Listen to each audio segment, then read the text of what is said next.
nafasi ya kuwa kiongozi ndani ya kanisa ambalo lina watu wengi zaidi. Maanake wewe Mungu amekuchagua, amekufanya kuwa tofauti.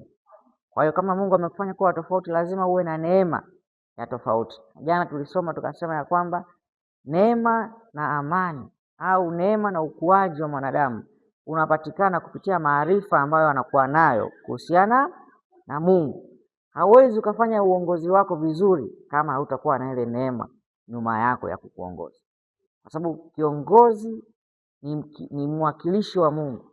Kwa hiyo unapokuwa mwakilishi wa Mungu unahitaji neema. Pasipo neema, wanasema Bwana atampiga mchungaji na kondoo watatawanyika. Haleluya. Sasa ili uepuke hicho kitu, lazima utengeneze msingi imara ambao utakutengenezea kuishi katika neema. Yaani sio jitihada zako, sio maarifa yako, sio elimu yako ya darasani ambayo itakufanya uweze kulitumikia vizuri kusudi la uongozi. Kwa hiyo Mungu ametupa nafasi hii ya kuweza kukaa tena hii pamoja, tujifunze mambo haya matano ya kuzingatia kwa kiongozi, ili mwisho wa siku tufikie hatima iliyo bora, kama alivyotutangulia Paulo kusema ya kwamba nisiishie tu kuwahubiria, lakini pia na mimi jina langu liwepo katika kitabu cha uzima. Haleluya. Na nikasema Yesu alitutolea mfano, of course alitueleza mambo yatakayotokea huko baadaye. Biblia imeeleza mambo yote yaliyopita, yaliyopo na yajayo. Haleluya. Kwa Biblia sio kitabu cha historia tu, lakini Biblia ni kitabu ambacho kimebeba vitu vyote. Kimebeba jana, kimebeba leo, kimebeba kesho. Kwa hiyo atakayotokea kesho tunayajua. Haleluya. Wakati Yesu anakufa msalabani, mkono wa kushoto alikuwa na mwizi na mkono wa kulia alikuwa na mwizi, alafu katikati alikuwa yeye. Na tunaona katika ule msalaba kuna hukumu inatokea. Mkono wa kushoto kuna mwizi, mkono wa kulia kuna mwizi. Chaguzi zinafanyika. Mwizi mmoja akasema ya kwamba uliowaokoa wengine, jiokoe na wewe sasa. Mwingine akasema, akamwambia yule mwizi, akamkemea, akamwambia wewe huoni hata aibu? Huyu mwenzetu hajatenda dhambi, hajafanya wizi, lakini amesulubiwa. Sisi ndo tulistahili kusulubiwa. Huoni hata aibu? Akamwambia Yesu, unikumbuke katika ufalme wako. Yesu akamwambia yule mtu, amini leo hii utakuwa na mimi paradisi. Na tuonesha nini? Ya kwamba tuna uchaguzi. Maisha haya yana uchaguzi. Kuna watu ambao wanachagua dini, kuna watu ambao wanamchagua Kristo. Waliomweka msalabani pale walikuwa ni watu wenye dini, na yule bwana aliyekuwa pembeni alikuwa ni mtu wa dini. Maneno yake yanazungumza hivyo, maana alikuwa anajua, alikuwa anamsikiliza Yesu. Akamwambia, ulisema utaokoa wengine, jiokoe na wewe. Haleluya. Lakini mmoja alichagua kumwamini Kristo. Huyu alikuwa upande wa kulia, alikuwa upande wa kuume. Kuna sisi watumishi wa Mungu, kuna siku itakuja mbele za Mungu ambayo itakuwa ni siku ya kutoa hesabu zetu. Sasa hesabu zetu tunazitoa kutokana na utumishi wetu. Utumishi sio tu kuhubiri, utumishi sio tu kufagia kanisa, ila utumishi ni ile tabia ya ndani ya mtu. Haleluya. Ambao tunaona sasa Kristo anawaambia wale watumishi wengine, anasema tokeni kwangu kwa kuwa sikuwajua ninyi.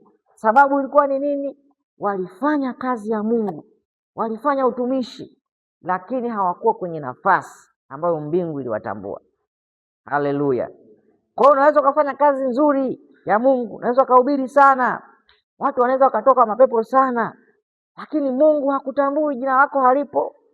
Siku moja Yesu alikuwa anawafundisha wanafunzi wake, amewafundisha, wamepata nguvu, akawatuma, nendeni mkahubiri mtaani. Wakaenda kuhubiri. Walivyoenda kuhubiri, wakakemea pepo zikatoka, watu wakaponywa. Wakarudi kwa Yesu, wakamwambia Yesu, tuna furaha sana leo, yaani usituone hivi, tumeshangilia, tuna shangwe. Yesu akamwambia, furahini kwa sababu majina yenu yameandikwa mbinguni. Sio kwa sababu pepo zinawatii, sio kwa sababu mnahubiri vizuri, sio kwa sababu mnachao kanisani, lakini kwa sababu majina yenu yameandikwa mbinguni. Haleluya. Kwa lazima tuangalie haya mambo matano ambayo yatatufanya majina yetu yaandikwe mbinguni, lakini pia tuifanye kazi ya Mungu kwa uaminifu na kwa uzuri. Haleluya. Mtu mmoja katika kitabu chake alikuwa anazungumzia kwa habari ya maisha hapa duniani. Sema kila mwanadamu aliyeumbwa hapa duniani aliumbwa kwa ajili ya kufanya kazi moja tu. Kazi ile kuleta hapa duniani ni kuweza kuchangia, haleluya, kuchangia chochote kwenye maisha ya wanadamu, kuchangia chochote kwenye dunia. Ndio maana inabidi mwingine awe mgonjwa ili yule nesi achangie, awe na umuhimu kwenye dunia. Mwingine inabidi awe mfanya biashara, asiwe mkulima, ili mkulima alime, aende kununua chakula kwa mkulima. Maana yake tunafanyaje? Tunachangia. Haleluya, tunahusika katika maisha ya watu. Sasa viongozi wamewekwa kuwa viongozi kwa ajili ya wengine, wawe na mchango kwenye maisha ya watu wengine, wawe na mchango kwenye kutengeneza kesho ya mtu mwingine. Kama mwalimu, mwalimu anakuwa ni kiongozi wa wanafunzi, anawafundisha 1 2 3, anatengeneza kesho yao. Hata kama yeye atabaki pale pale, lakini anatengeneza kesho yao. Kwa kiongozi ana jukumu na sio cheo. Bwana asifiwe sana. Mambo ya kufahamu, kiongozi anapewa jukumu na sio cheo. Ukipewa uongozi, maana yake umekabidhiwa majukumu ya kutimiza na sio cheo. Kwa hiyo usitambe mtaani, usije kanisani kwa kiburi. Haleluya. Yesu alikuwa anawakemea Mafarisayo, akamwambia mnajazana viti vya mbele kwa sababu mnadhani uongozi ni vyeo. Nasoma hapo mbele, na imekuwa ni kesi, watu wanaambia usimwite mtu kiongozi duniani. Haleluya. Kwa nini? Watu wanapewa uongozi, wanaona wamepewa cheo. Yaani ungefahamu kwamba uongozi sio kitu cha kukimbilia, kwa sababu umepewa majukumu zaidi, watu wasingekuwa wanauana kwa sababu ya uongozi. Sasa ni ajabu, kitu ambacho itakiwa tu tunaogopa kukimbilia, ndio watu wanauana kwa sababu ya hicho kitu. Kama unafahamu migogoro ya makanisa mengi unayoyafahamu ambayo yapo, historia inasema ya kwamba kilichosababisha kuwepo na madhehebu mengi, kilichosababisha kuwepo na makanisa mengi ni migogoro ya kiuongozi. Kuna watu ambao walikuwa wanatamani wapate cheo, sio wanatamani wapate majukumu, wanatamani wapate cheo. Sasa mwanadamu kwa asili yake ni mtu ambaye anatamani kautukufu fulani. Unajua ukipata cheo kuna namna unapata kautukufu fulani. Haleluya. Kama ulikuwa watu wanapita tu wakusalimia vizuri, wanaanza kukusalimia vizuri, wanaanza kukuheshimu, wanaanza kukuona wewe ni mtu wa muhimu sana. Sasa ndani yako kikiibuka kiburi, kikiibuka cheo, ukiubuka ule utukufu, maana yake utayari utamwacha Mungu, akutabaki wewe. Haleluya. Hapo ndipo utakuja kusikia, yaani mimi lile kanisa nikisema niache muda huu wenye kiti wa wamama, sijui kama litaenda. Yaani mimi lile kanisa nikiacha uchungaji, ndio mwisho wa lile kanisa. Mimi unajua ndio kwenye hata vikao vya uongozi ndio natoaga sana mawazo. Mimi ndio huwa nachangia. Mimi ndio huwa naweka mchango mkubwa. Haleluya. Kwa nini? Una cheo hauna jukumu. Mtu yoyote ambaye anayaona majukumu yanamtengenezea unyenyekevu. Kwa mfano kwenye familia zetu, unapokuwa mme, unapokuwa mke, kabla hujapewa cheo cha kuwa mke, umepewa jukumu, na ambaye atasimamia cheo ndio huwa anakuwa na migogoro sana kwenye familia. Haleluya. Lakini yule anayesimamia jukumu, maana yake lazima ataifurahia ile jukumu alilopewa. Ukisikia tu kwamba unanionaje? Unajua mimi ni mke wako. Maana yake ni nini? Umetanguliza cheo kabla ya jukumu. Cheo hakitakiwi kuwa lugha yako ya kujitambulisha, ila jukumu linatakiwa likutambulisha. Yaani ili tujue kwamba wewe ni kiongozi wa mama, sio utuambie hivi mnajua mimi ni kiongozi wa mama nyinyi. Hapana, ila tunatakiwa tukikuona una majukumu ya kiongozi wa mama, tuseme huyu atakuwa kiongozi wa mama. Akija mgeni aulize, yule mbona yuko sana na watoto? Yule atakuwa kiongozi wa watoto yule. Kwa nini? Majukumu. Sasa wewe ukikimbilia kwenye cheo, utakaa mbele watoto wanapiga kelele, hatukuoni. Ila kwenye kujitambulisha, yaani hawa watoto mnapoona huko ndani wamependeza, mimi ndio kiongozi wao. Haleluya. Kwa hiyo sasa unakuta kwenye familia shida iko hapo. Mimi ndio baba wa hii nyumba. Hautaki kutuambia wewe ndio baba wa hii nyumba, unatakiwa utimize majukumu ya baba. Ila mkianza kugombana na mke wako, mimi ndio baba mwenye nyumba, mimi ndio mama mwenye nyumba, mimi ndio mke, basi shida imeisha. Tayari majukumu umepoteza. Hasa familia zenye wadada wa kazi, unakuta mama anamwambia dada wa kazi, mimi ndio mama mwenye nyumba. Ukiona unajitambulisha, unatangaza cheo chako, ujue majukumu yako yamefeli, hujatimiza majukumu yako. Haleluya! Kwa hiyo uongozi sio cheo, ni jukumu. Pia huwezi kuongoza wengine kama huwezi kujiongoza wewe. Kabla hujaongoza wengine, lazima uweze kujiongoza wewe. Je, maisha yako una uwezo wa kuyaongoza? Lugha nzuri ambayo tunaitumia hapa kanisani, tunasema kwamba kama hauwezi kuutawala mwili wako, hata kuuambia muda huu hautakula, wiki hii hautakula, siku hii hautakula, utawezaje kutawala maisha ya watu wengine? Mwili wako tu umekushinda. Kuambia tu leo mwili wangu utafunga, leo hii utawezaje kusimama uambie familia, uambie kanisa, uliongoze kanisa? Kwa kiongozi lazima aweze kujiongoza kwanza mwenyewe, aweze kuwa kiongozi wa kwanza wa maisha yake. Haleluya! Hapo anasema kwamba kiongozi lazima awe wa kwanza kuwa na moyo uliobadilika kabla ya kwenda kubadilisha wewe. Anasema mgeuzo nia zenu, ile nia iliyokuwa kwa Kristo iwe ndani yenu. Sasa kama mnataka mgeuzo nia zenu, kabla hujaenda kugeuza wengine, kwanza wewe mwenyewe ugeuze, uwe na moyo uliobadilika ili uweze kubadilisha wengine. Haleluya! Na kiongozi lazima afahamu ya kwamba yuko kwa ajili ya kutumikia wengine. Kiongozi sio bosi, kiongozi ni mtumishi. Kwa maana Kristo akasema yule ambaye ni mkuu kwenu, yeye ndiye mdogo kuliko wote, kwa kuwa yeye ni mtumishi. Haleluya! Kwa hiyo kwa lugha nyingine, hapa kanisani kwetu hatuna viongozi, ila tuna watumishi.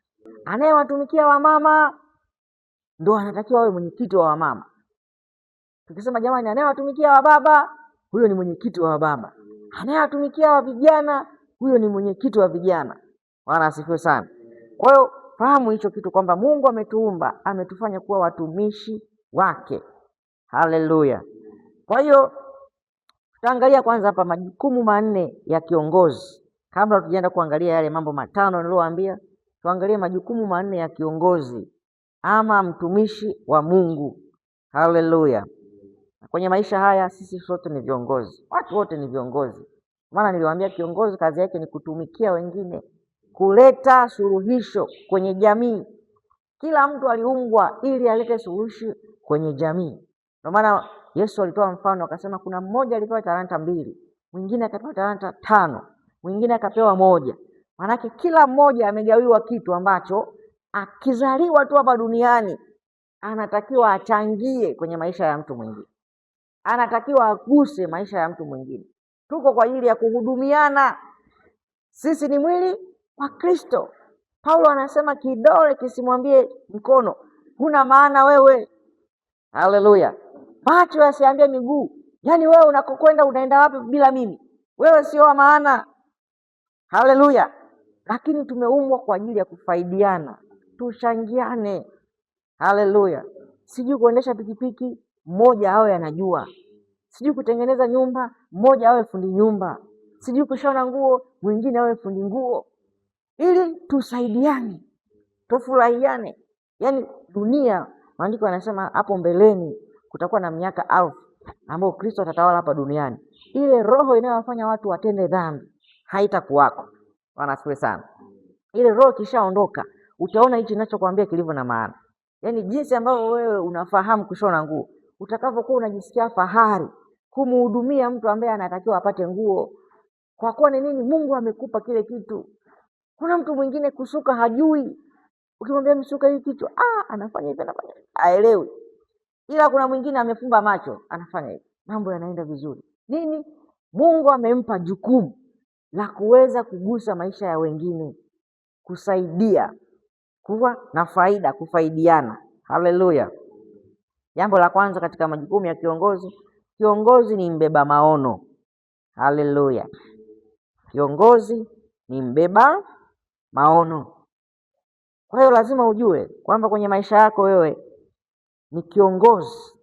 Kwa hiyo wewe ni mbeba maono. Kwa mfano hapa kanisani kwetu tuko na uongozi na mchungaji ambaye hapa tunasema ni mbeba maono mkuu, lakini amewachagua viongozi wengine muende pamoja na yeye. Maana yake nyinyi pia ni wabeba maono ya kanisa. Haleluya! Kanisa lina maono gani? Lazima ujue kama kiongozi.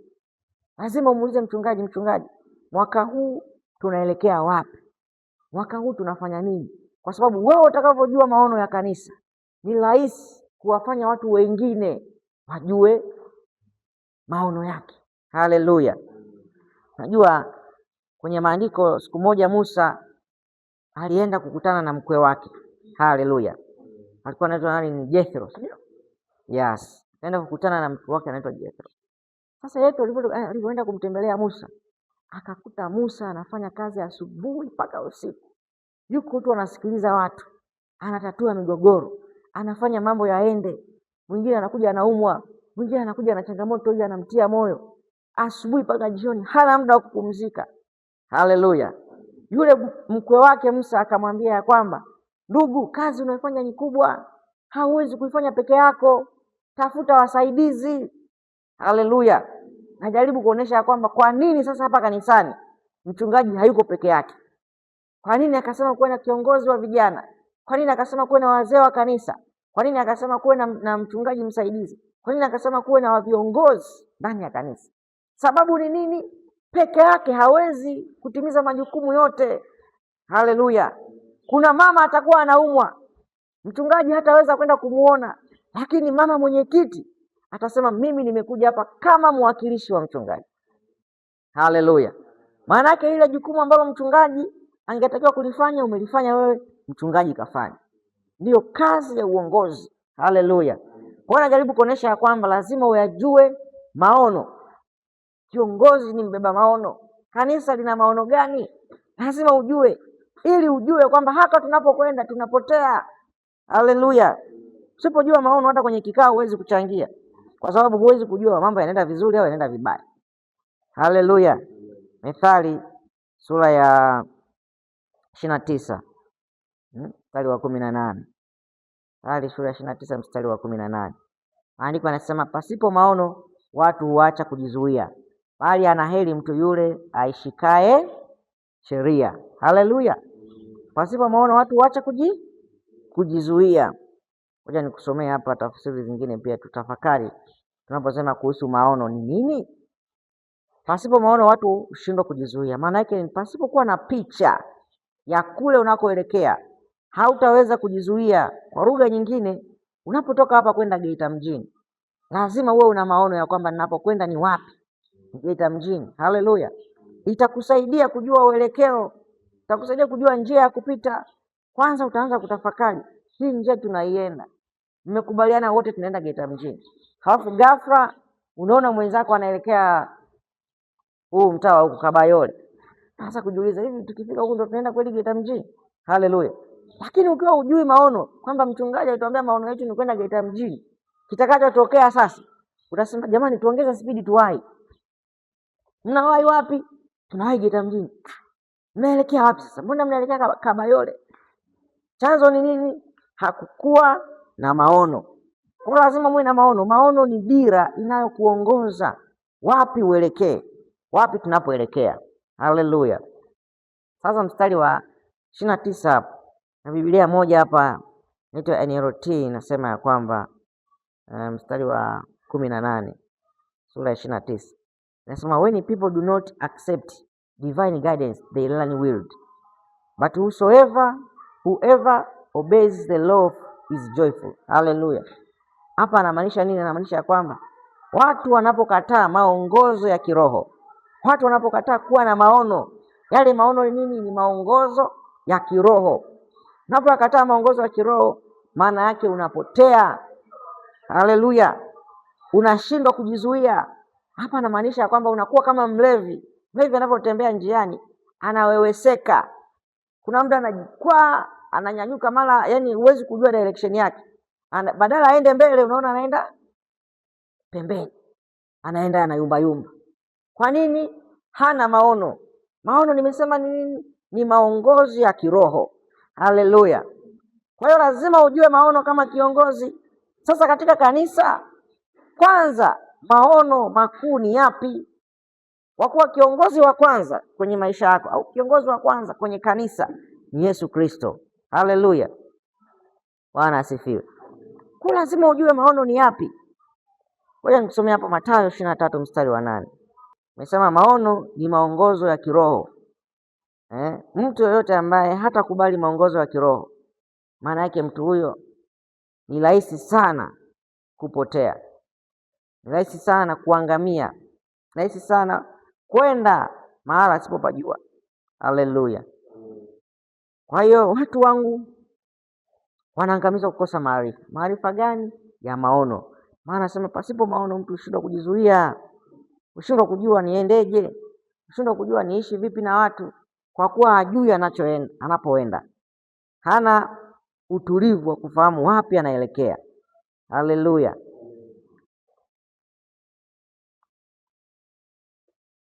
Ngoja nikusomee na hii Biblia hapa upate mwanga vizuri tunapozungumzia maono. Maana usije ukakimbilia tu mawazo yako kazani ndo maono. Haleluya.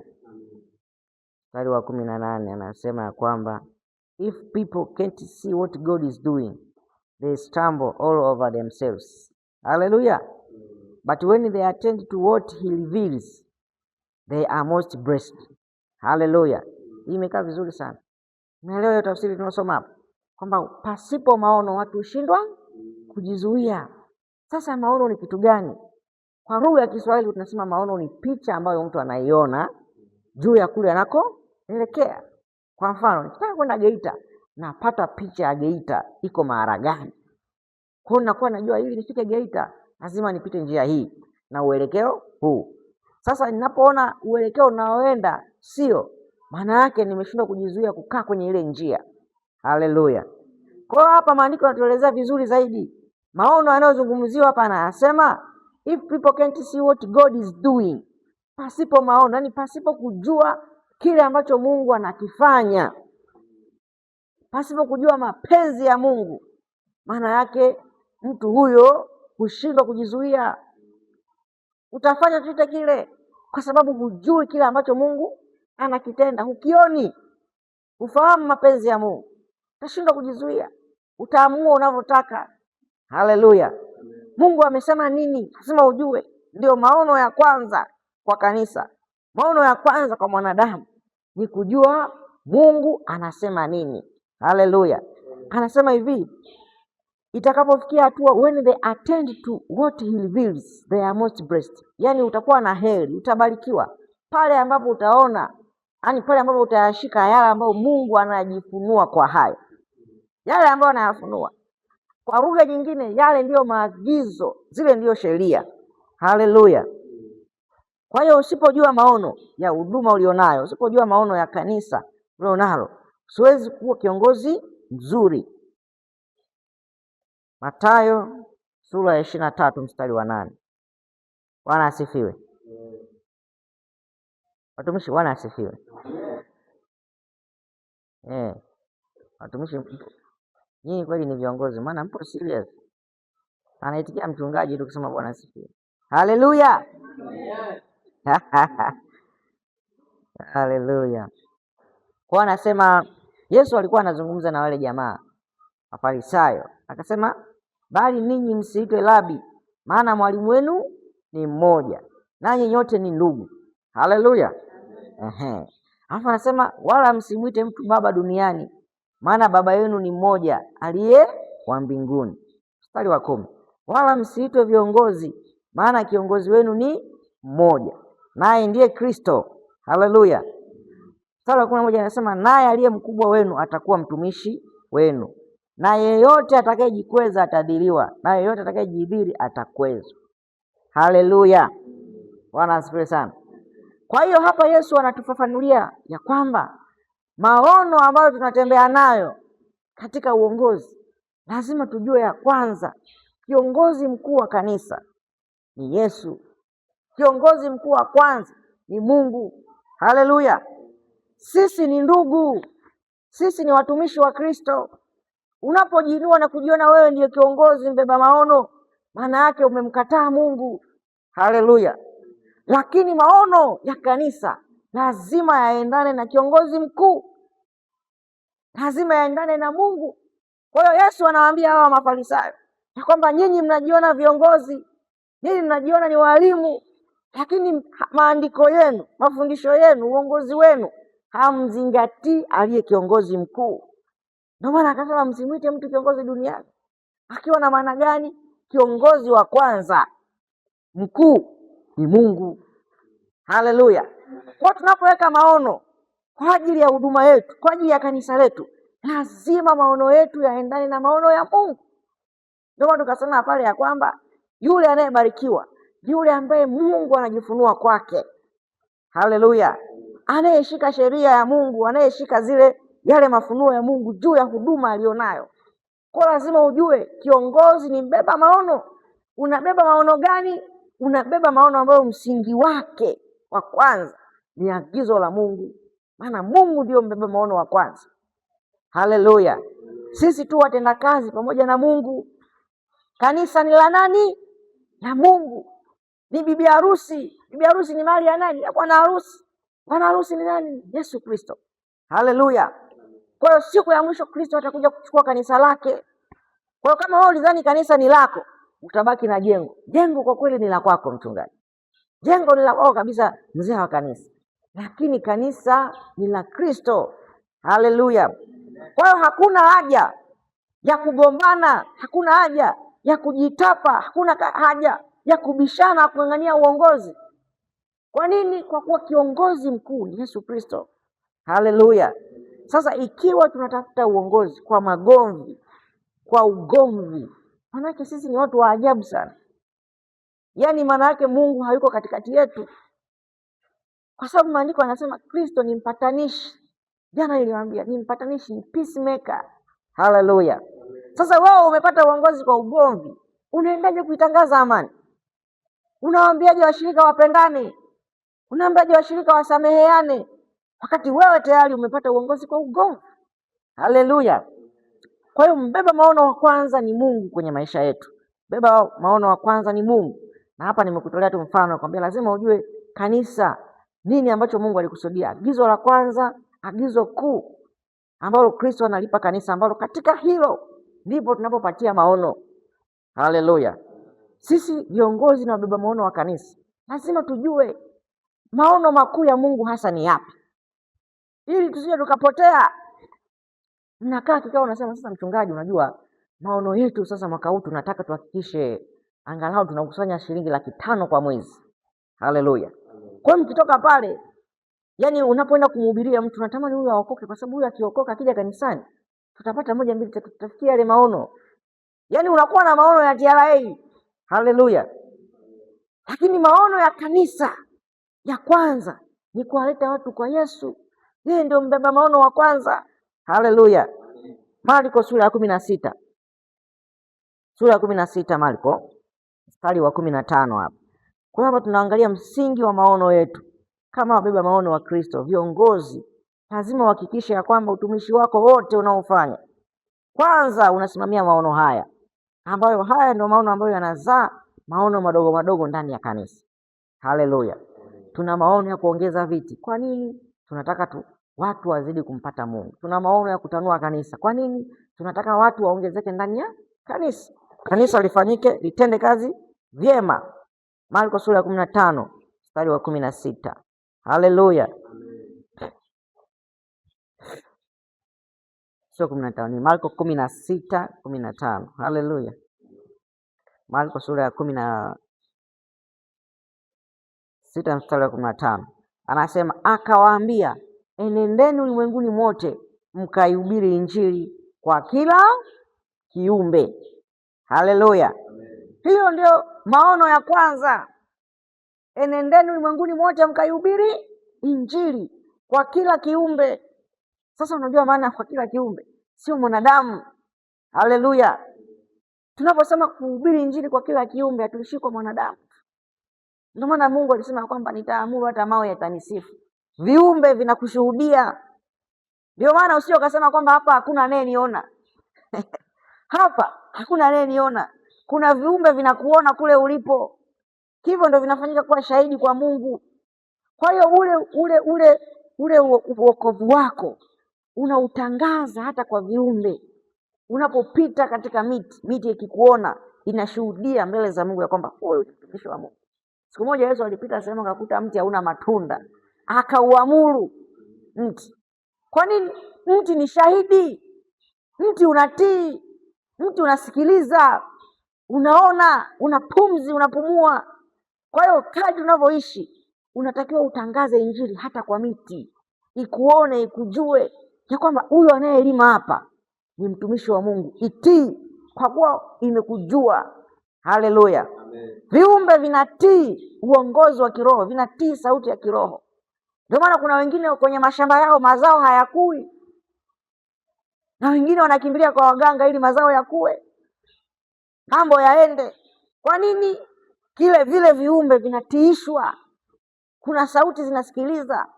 Sasa yale mamlaka ambayo Kristo ndo ametupa, anasema nendeni ulimwenguni mote mkaihubiri injili. Haleluya. Andiko hili linafanana na andiko la kitabu cha Mwanzo. Baada ya Mungu kumuumba mwanadamu, tunajua alichokuwa amekikusudia. Mwanzo sura ya 1 mstari wa 28 anasema Mungu akawabarikia. Mungu akawaambia, zaeni mkaongezeke, mkaijaze nchi na kuitiisha, mkatawale samaki wa baharini na ndege wa angani na kila kiumbe. Haleluya. Mkatawale na kila kiumbe kiendacho juu ya nchi. Bwana asifiwe sana. Unaona agizo la Mungu. Hayo ndiyo maono ya kwanza ya Mungu, ambao sisi viongozi ni wa kwanza kubeba haya maono, maana ndiyo msingi wa kanisa. Haleluya. Kwa hiyo hapa tunaona hapa maandiko yanavyotufafanulia kwenye hii Marko niliyosoma kwamba Mungu ametuagiza tukaihubiri injili. Kuhubiri injili maana yake nini? Ndio kule kuzaa. Anaposema zaeni mkaongezeke mpaka miisho ya nchi, mkaijaze nchi, maana yake mzae nini? Tunazaa matunda ya Kristo, tunazaa wafuasi wa Kristo.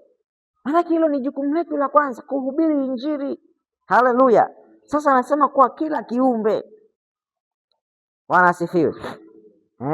Ngoja nikusomee tena hapo kuanzia ule mstari wa 15 kwenye Marko pale, uone mambo yaliokuwa nafuata. Anasema aaminie na kubatizwa ataokoka, asiamini atahukumiwa. Anasema na ishara hizi zitafuatana na hao waaminio, kwa jina langu watatoa pepo, watasema kwa lugha mpya, watashika nyoka, hata wakinywa kitu cha kufisha hakitawadhuru kabisa, wataweka mikono juu ya wagonjwa nao watapata afya. Haleluya. Bwana asifiwe. Mbona agizo la Mungu, maono alionayo. Maono ya kwanza, kabla hatujaanza kunena kwa lugha. Naelewa watumishi wa Mungu? Kabla hatujaanza kuombea wagonjwa, kabla hatujaanza kutoa pepo, maono ya kwanza ambayo Mungu alionayo ni kwamba twende ulimwenguni kote tukaihubiri injili kwa kila kiumbe, tukazae matunda. Kuhubiri injili maana yake ni kuzalisha matunda, yazaliwe matunda mazuri, tuitawale dunia baada ya kuzaa. Haleluya. Simona kwenye Mwanzo pale anasema zaeni mkaongezeke. Haleluya. Mkaijaze nchi. Halafu baada ya hapo sasa ndo anasema mkatawale. Kutawala ndo ile kwamba utakanyaga nyoka, utakanyaga nge, lakini hawatakudhuru. Utakemea pepo zitatoka. Utaombea wagonjwa watapona. Maana yake pale unaonyesha utawala. Sasa hayo yote ili yatokee, lazima uanze na maono makubwa, uanze na ono kuu ambalo tunasema ni agizo kuu, kuhubiri injili. Injili inahubiriwa kwa kila kiumbe. Injili ni maisha. Haleluya. Injili ni nini? Ni maisha. Usije ukadhani injili ni sauti, injili ni maneno. Hapana, injili ni maisha. Haleluya. Jana mchungaji ametoa ushuhuda hapa. Tumefanya charity, tumefanya injili ya matendo, tumehudumia watu wameokoka. Kwa nini? Kwa sababu ya injili tuliyoipeleka, imezaa matunda. Haleluya. Kwa hiyo fahamu hicho kitu ndugu yangu. Beba maono wa kwanza ni kiongozi wewe unalo jukumu la kuhakikisha maono ambayo mchungaji ameyaleta kwenu kwa kanisa kwanza yanaendana na msingi mkuu. Bwana asifiwe sana. Mchungaji akiwaita kwenye kikao, maana yake ninyi ni ndugu. Pamoja na kwamba mchungaji ni mbeba maono wa kwanza, ni kiongozi wenu mkuu, lakini kwenye kikao maana yake anataka asikie maoni yenu, asikie mapendekezo yenu. Kwa lazima mjue cha kwanza kabisa maono makuu ya Mungu ni yapi. Ili mchungaji akiwaambia nataka tufungue angalau kilabu cha bia zinauzwa sana hapa kijijini kwetu. Kwa tukifungua kilabu cha bia, hata kama sisi tutakuwa hatunywi, lakini tunachotamani tupate angalau hela ya kutanua kiwanja. Haleluya. Sasa kama hujui maono makuu ya Mungu, utasema ndio mchungaji, hiyo pointi sana. Ndio wale watu wanasema mtu ameokoka anauza kilabu cha pombe, wanasema haina shida, wewe tu unaweza kaendelea kwa ajili ya familia, lakini sasa usiache kuja kanisani. Hakuna injili ya hivyo. Bwana asifiwe sana. Haleluya. Yesu anasema mtu asiyeweza kumwacha baba yake kwa ajili yangu, asiyeweza kutengana na mke. Kwanza anasema msizani nilikuja kuleta amani, nilikuja kuleta upanga. Haleluya. Kwa hiyo hauwezi kuokoka kwa kubembeleza mtu, ila mtu anaokoka kwa kusikia neno, analiamini ndani yake, sio anashawishika, anaamini ndani yake. Ile neno linambadilisha, anasema ya kwamba chukua vyote niachie Kristo. Maana yake nini? Hichi kilabu cha pombe kweli kilikuwa kinanipa hela, nilikuwa napata hela angalau ya kusomesha watoto, lakini nikipata hivi vyote vitanifaidia nini? Na viacha pembeni, na namfuata nani? Kristo. Kwa hiyo hatuwezi kutengeneza mikakati ya kuongeza uchumi wa kanisa kwa kufanya vitu ambavyo havimtangazi Kristo. Haleluya. Huwezi kuniambia mimi niuze vimini eti kwa sababu vimini vinaniingizia hela na kuja kuchangia kanisa, niseme eti kweli? Hapana. Bwana asifiwe sana. Kwa hiyo lazima tujue maono yetu ni yapi, ili tunapokaa kwenye vikao sasa, tunapoona kanisa linapoelekea, tunakuwa na kuchangia. Tunamwambia baba, hapa hichi ambacho tunakifikiria kukifanya, ni kweli tuna malengo ya kufungua 1, 2, 3 kwa ajili ya maendeleo ya kanisa. Haleluya. Kwa ajili ya 1, 2, 3. Lakini kumbuka msingi wetu ni nini? Lengo letu ni kutangaza injili. Sasa je, tukifungua kilabu cha pombe tunaitangaza injili au tunapata uchumi? Haleluya. Kwa lazima ujue hivyo vitu. Lazima kuna vitu vingine ujizuie, ni najisi. Haleluya. Kwa hiyo hapo tumeona sasa huo msingi au agizo kuu ambalo linabeba maono yetu. Kwa hiyo nikasema kiongozi ni mbeba maono. Kwa hiyo wewe ukishajua maono ya kanisa, ukishajua maono ya Kristo, beba maono wa kwanza mkuu. Kiongozi mkuu wa kwanza ni Kristo. Kwake yeye tunatengeneza matawi madogo madogo ya maono tulionayo, lakini la kwanza ni kile ambacho Mungu mwenyewe alikiagiza. Hayo ndio maono yake. Kila kiumbe kipate ile habari njema. Habari njema kazi yake nini? Kukugeuza nia, mwelekeo, nafsi, ili ubadilishwe, umfahamu Mungu, ukulie wokovu.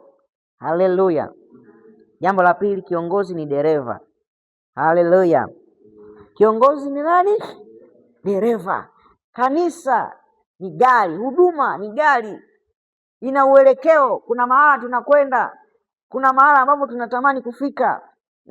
Andiko katika Waefeso sura ya 5, nadhani sura ya 4 au ya 5 pale, anasema ya kwamba naye alitoa wengine wawe mitume, wengine wawe wachungaji, wengine wawe wainjilisti, wengine walimu, manabii.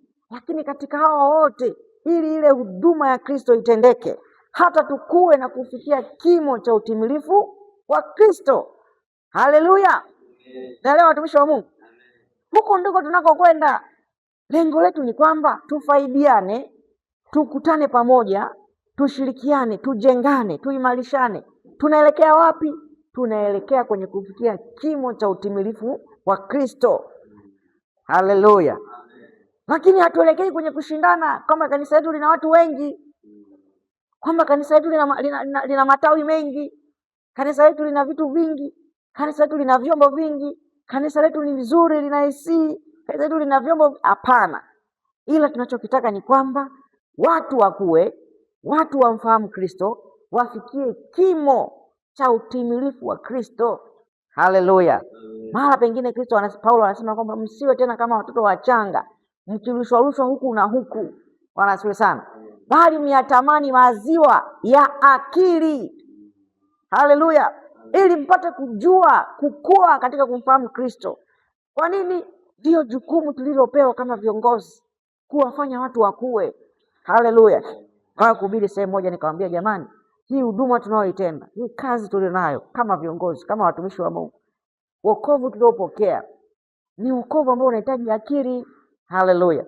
Kwa sababu Kristo alituambia akiwa na wanafunzi wake, akamwambia, jamani, njia iendayo upotevuni ni pana, lakini njia iendayo uzimani ni nyembamba, tena imesonga, ina miiba. Maana yake nini? Huku kutulipo ni mahala ambapo tunatakiwa tukue na kuongezeka kila siku kiakili. Ndio maana Paulo analia, nadhani ni Petro yule, anasema atamanini maziwa yenye akili isiyogoshiwa, maana yake isiyochanganywa na chembe za uovu. Maana unajua ile kuna ile pure water, haina kemikali ndani yake. Sasa sisi ndio tunaanza kuchanganya. Ni kweli tunataka maziwa, lakini tuchanganye na vitu humo ndani. Ndio haya mambo sasa yanakuja. Nitauza kimini ili mradi sivai mimi, lakini nitapata hela, nitakuja kutoka kanisani. Haleluya! Tuna maono, sawa.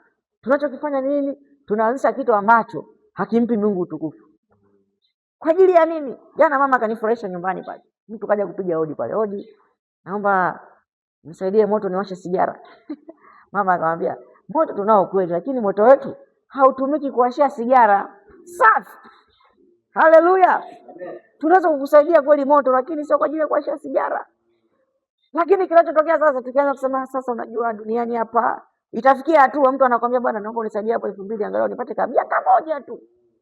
Unasema haina shida, unajua sisi Mungu ametubariki, ametuumba kwa ajili ya kutoa. Kwa unatoa kitu cha kumpeleka mtu kuangamia.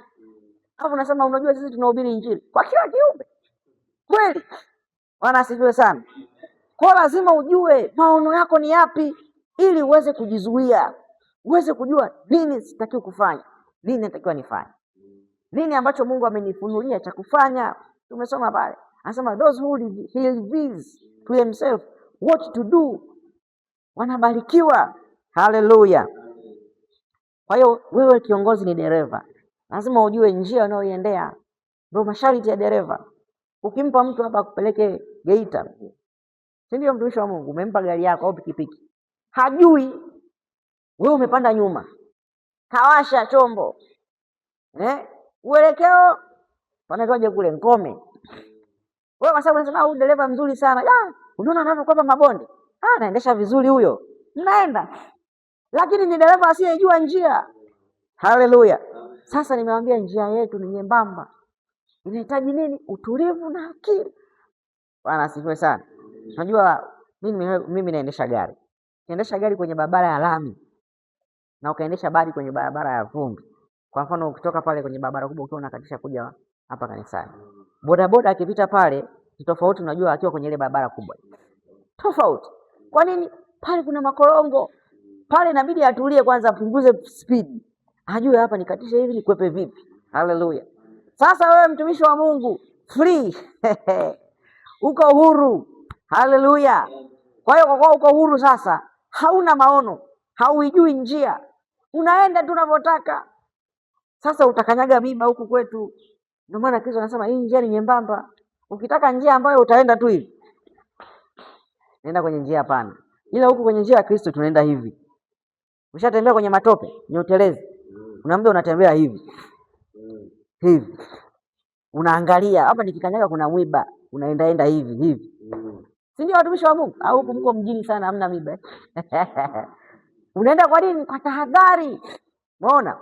Kwa ukiwa na haraka, ndugu yangu, njia ya kuchagua ni njia pana. Lakini huku kwa Yesu kunahitaji sasa utulivu, akili, ili ujue kwenye hii njia, kwenye haya matope naendaje, kwenye hii barabara napitaje. Kwa hiyo wewe kiongozi ni dereva, na dereva lazima ajue njia, kwa sababu nyuma yake kuna watu wamewabeba. Mwenyekiti wa mama kabeba wa mama, lazima ajue njia ya Kristo ni ipi. Haleluya! Usipojua njia na wewe ni kiongozi, utapoteza watu. Atakuja mama kuomba ushauri, unajua mume wangu amefanya 1 2 3, utamwambia yani hawa wanaume hawa achana naye, watakuua. Haleluya! Kwa hiyo badala ya kuwa mpatanishi unakuwa mvurugaji, unafanya ile kazi ya shetani niliwaambia jana. Kazi yako ni kuharibu. Haleluya! Kwa nini? Ulikuwa ni dereva usiyejua njia. Jamani, unaenda wapi? Naenda Shinyanga. Afadhali hao madereva watu tunawaulizaga, bwana ukifika kituo fulani unishushe, mimi sipajui. Dereva anasema sawa, haina shida. Sasa ashumu hapa juu. Shinyanga mnapita hao, mnafika Dodoma. Fika Dodoma, jamani Dodoma ndo hapa. Na wewe ushasikia, kwani Shinyanga hatujapita? Shinyanga. Kwa nini tumepita muda tu? Kwa nini? Dereva wako alikuwa hapa juu. Kwa lazima uwe kama ni kiongozi lazima ujue njia. Wewe ni dereva. Haleluya. Mathayo sura ya 15:14. Mathayo sura ya 15 mstari wa 14. Mathayo sura ya 15 mstari wa 14. Maandiko yanasema ya kwamba Yesu alikuwa anaongea na hao jamaa hapa, Farisayo. Maandiko yanasema hivi, waacheni, hao ni viongozi vipofu wa vipofu, na kipofu akimwongoza kipofu mwenzake watatumbukia shimoni wote wawili. Haleluya. Ngoja nikuonyesha hapo angalia hapo mstari wa 12. Ndipo wanafunzi wake walipomwendea wakamwambia, wajua hawakuwa Mafarisayo waliposikia neno lile walichukizwa? Haleluya. Akajibu akasema, kila pando asilolipanda Baba yangu wa mbinguni litang'olewa. Waacheni, hao ni viongozi wa vipofu, ni viongozi vipofu wa vipofu, na kipofu akimwongoza kipofu mwenzake watatumbukia shimoni wote. Haleluya. Yesu alikuwa anafundisha, kukawa na viongozi wa dini. Yesu alipofundisha lile neno, wakachukia, wakaumia. Sasa wanafunzi wa Yesu kwa sababu walikuwa wanakaa katikati ya watu, wakawa wanasikia maneno, anatukwaza sana huyu baba, hatumpi tena ahubiri. Haleluya. Yesu anasema wale ni viongozi sawa, na ni viongozi sawa, lakini ni viongozi wa vipofu, na wao wenyewe pia ni vipofu. Kwa hiyo wote wanatumbukia shimoni. Haleluya. Kwa Yesu alihubiri katika mazingira ambayo anayajua ya kwamba hawa wanaowafundisha na wahubiria vipofu. Kwa nini? Wana maono sawa, wanafanya utumishi sawa, wanasoma sheria ya Musa sawa, wanafahamu manabii na mitume, pia wanafahamu kwamba kuna ujio wa Kristo. Yaani ni watu wenye maarifa. Haleluya. Lakini katika maarifa yao ni katika kupotea, hawaijui njia. Kwa Yesu anasema kwamba ukiwa kipofu, ukienda usipopajua, ukitembea usipojua unapokwenda, maana yake wewe ni kipofu. Haleluya. Kwa kama ni kipofu afu na wewe ni kiongozi, maana yake hao watu wa nyuma wote lazima watatumbukia shimo.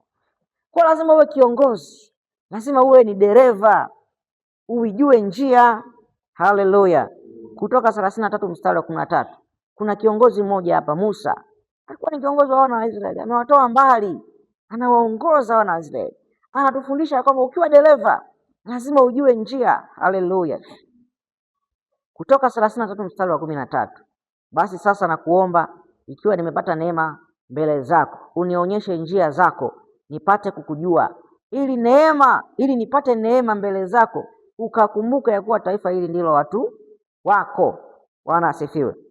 Musa anamwambia Mungu, hatutoki hapa usipoenda nasi. Haleluya. Sasa Mungu anamwambia Musa, nakujua jina lako na umepata neema kwangu. Musa akasema, neema ni nini? Hebu nifafanulie Mungu.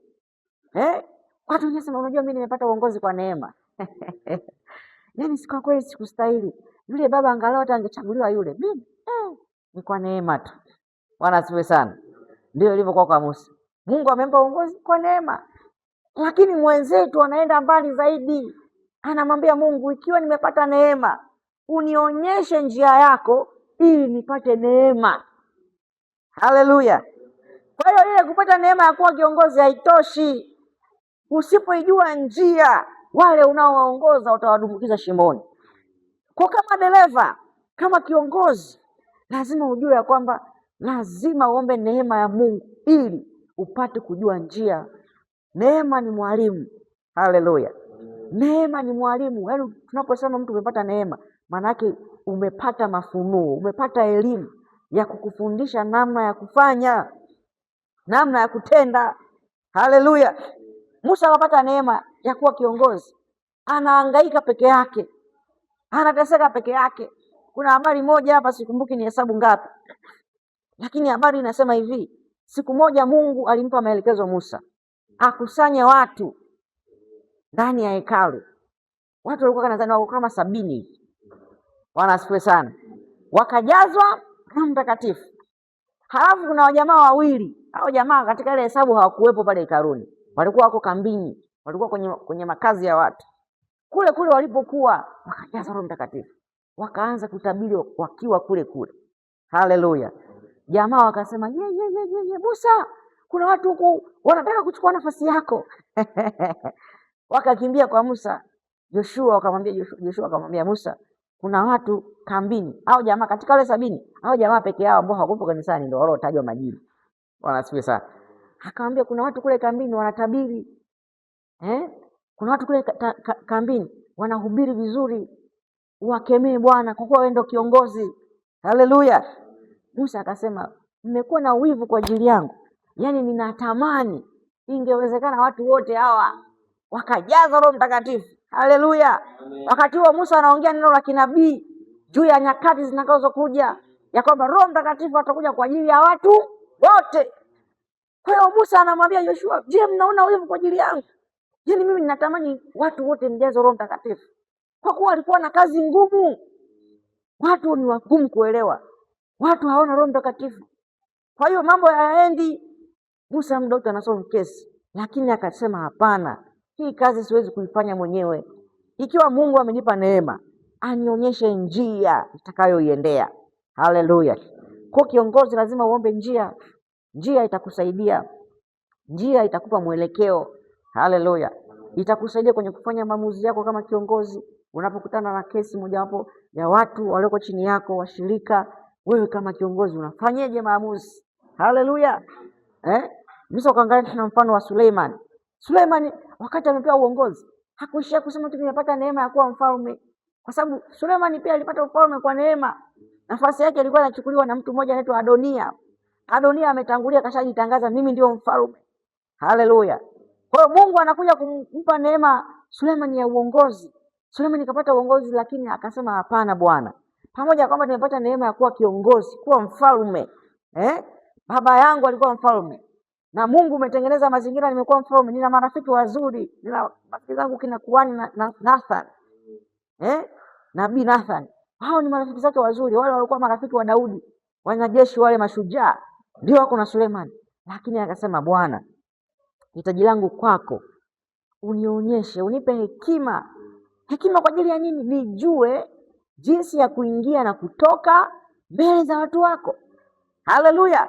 Hayo ndio mambo ya kiongozi unatakiwa yaombe. Kwa kuwa wewe ni dereva, lazima ujue jinsi ya kuingia na kutoka, njia ya kupita. Haleluya. Kwa hiyo fahamu hicho kitu, kwamba kiongozi ni dereva, jukumu lake hilo ni dereva, kwa hiyo anawajibika kuijua njia. Haleluya. Kipengele cha 3, kiongozi ni mpatanishi. Haleluya. Kiongozi ni mpatanishi. Unapotimiza jukumu la upatanishi, umetimiza jukumu la kiuongozi. Kiongozi unatakiwa wewe, watu walioko nyuma yako, uwapatanishe na mchungaji. Uwe wa kwanza. Pale unaposikia maneno yanasemwa juu ya mchungaji, uwe wa kwanza kupatanisha.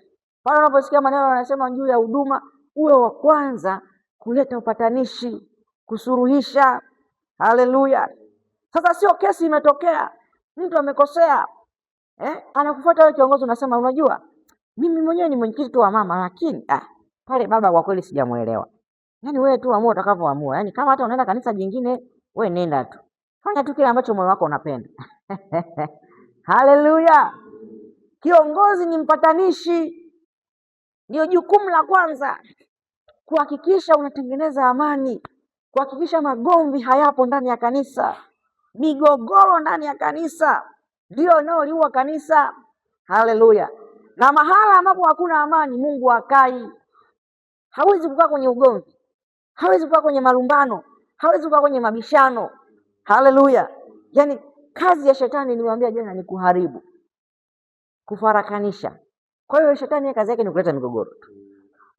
Mtumishi alikuwa ananipa mifano kipindi cha nyuma hapo, anaelezea wale ya makanisa yalikopo huko, kwamba mara mchungaji kagombana na wazee wa kanisa na mchungaji na viongozi, malumbano, migogoro ndani ya kanisa. Kwa nini? Kuna watu hawakusimama katika nafasi ya kupatanisha. Kwa nini? Kuna watu hawakujua hilo jukumu. Sasa viongozi ndani ya kanisa, jukumu mojawapo ni kusimama kama wapatanishi, kuhakikisha washirika wanakuwa na mahusiano mazuri na kanisa lao, wanakuwa na mahusiano mazuri na mchungaji wao. Ndio jukumu la kwanza. Lakini pia unawapatanisha wao kwa wao. Mshirika fulani na mshirika fulani hawaelewani, wewe kazi yako ni kupatanisha. Nenda kwa huyu, ongea naye. Yesu alisema vizuri sana, akasema kukiwa na mgogoro ndani ya kanisa, mtu fulani na mtu fulani hawaelewani, wajikusanye watu watatu katikati yenu, mnaenda mnazungumza naye. Anaanza mmoja kwanza, bwana fanya 1 2 3, msamehe, rekebisha, haya ni majaribu tu yanapita. Ndio kazi ya kiongozi, kupatanisha, kutengeneza amani. Usiwe kichocheo cha ugomvi, hata kama unajua mtu huyu ndo aliyekosea. Haleluya. Wafalme wa Kwanza sura ya 3 mstari wa 16 mpaka wa 28. Hapo unakuta stori ya Suleiman. Suleiman analetewa mtoto na wamama wawili. Yule mama anafika kwa Suleiman, anamuelezea mfalme, anamuelezea Suleiman, anamwambia kwamba mimi na huyu mama tunakaa nyumba moja, na katika hii nyumba tuko wawili tu, hakuna mtu mwingine.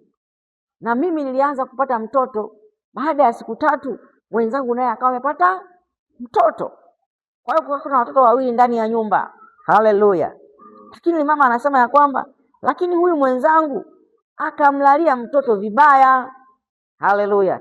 Mbona tabia ya wazembe? Tabia ya wazembe kazi yao ni kuua. Yaani ni wavivu. Unajua kwa nini mpaka mama unamlalia mtoto vibaya? Maana yake wewe ni mvivu, ni mzembe. Yaani maana yake huyo mtoto kwanza hawezi kulalia mtoto afu asilie. Si ndio? Mungu. Wewe limwili lako lote lile, katoto kamelala pembeni kachanga kana siku 3. Umekalalia, hakalii. Yaani maana yake ulikuwa umechoka, uko hoi, umekalalia kanalia, unasema huyu naye vinaliaga sana usiku. Mwisho wa siku katoto kale kakafa. Akasema sasa mtoto wangu anakufa inakuaje? Akamwangalia jirani yake kalala. Akaenda akachukua ile mtoto mzima, akampeleka yule mfu kwa yule jirani. Yule mama anasema alipoamka asubuhi, akasema sasa mimi kwa kuwa nikiamka kwa kawaida yangu, nikiamka na mnyonyesha mtoto. Haleluya. Akaamka kumnyonyesha mtoto, kumbe mtoto amekufa. Haleluya. Mambo mengi hapa ujifunza hapo, kwamba unaweza pia kuibiwa kitu chako pale unapokuwa umelala. Sasa sio kulala kimwili tu, kulala kiroho. Kwa maana anasema mkeshe, muwe macho muda wote, kama mlinzi, mchukue tahadhari kukesha. Maana muda wote shetani kazi yake ni kutafuta aibe.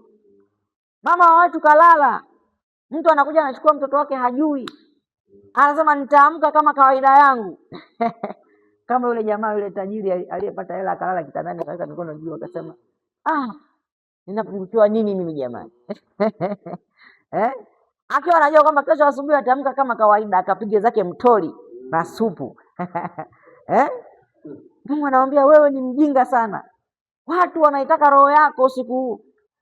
Kwa wakati wewe unasinzia, ujue watu wanaitaka roho yako.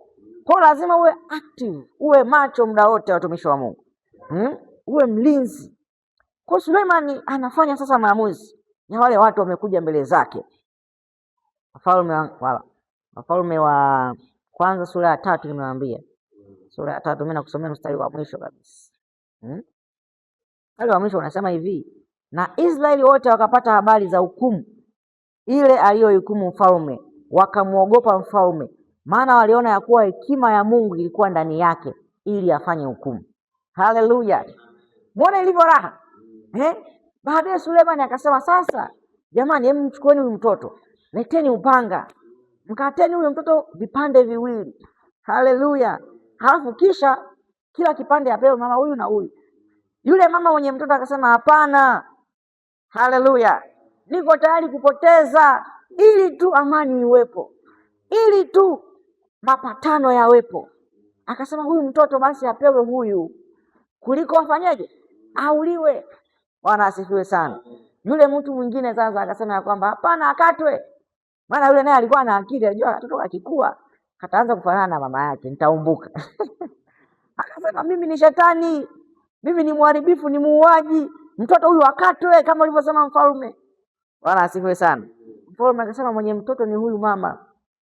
Bwana asifiwe sana.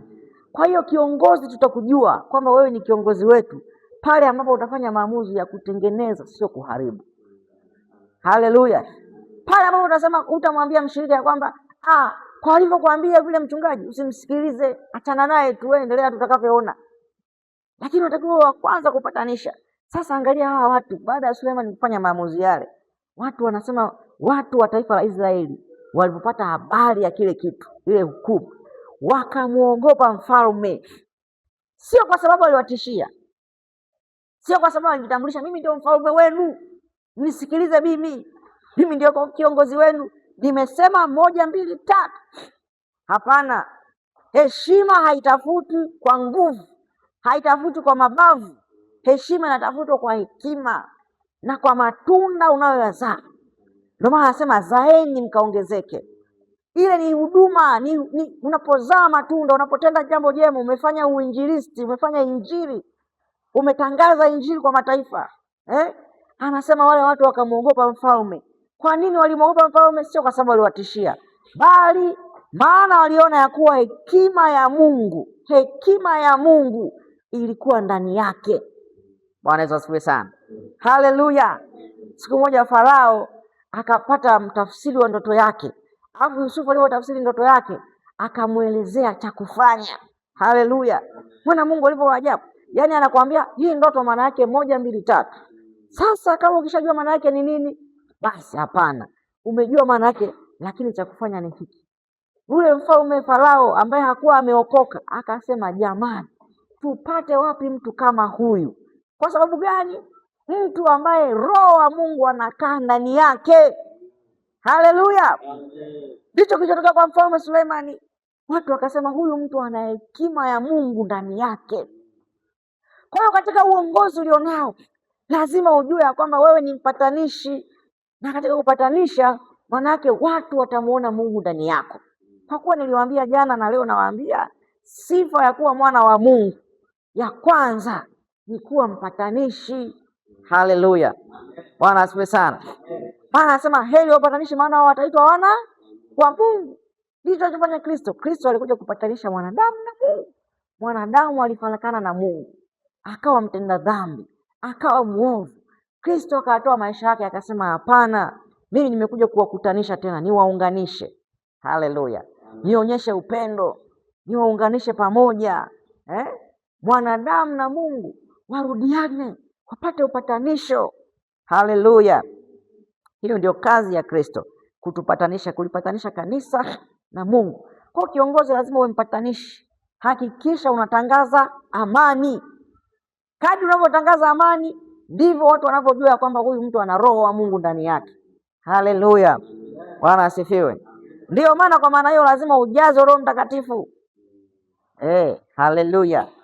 Jambo la 4, kiongozi ni mfariji.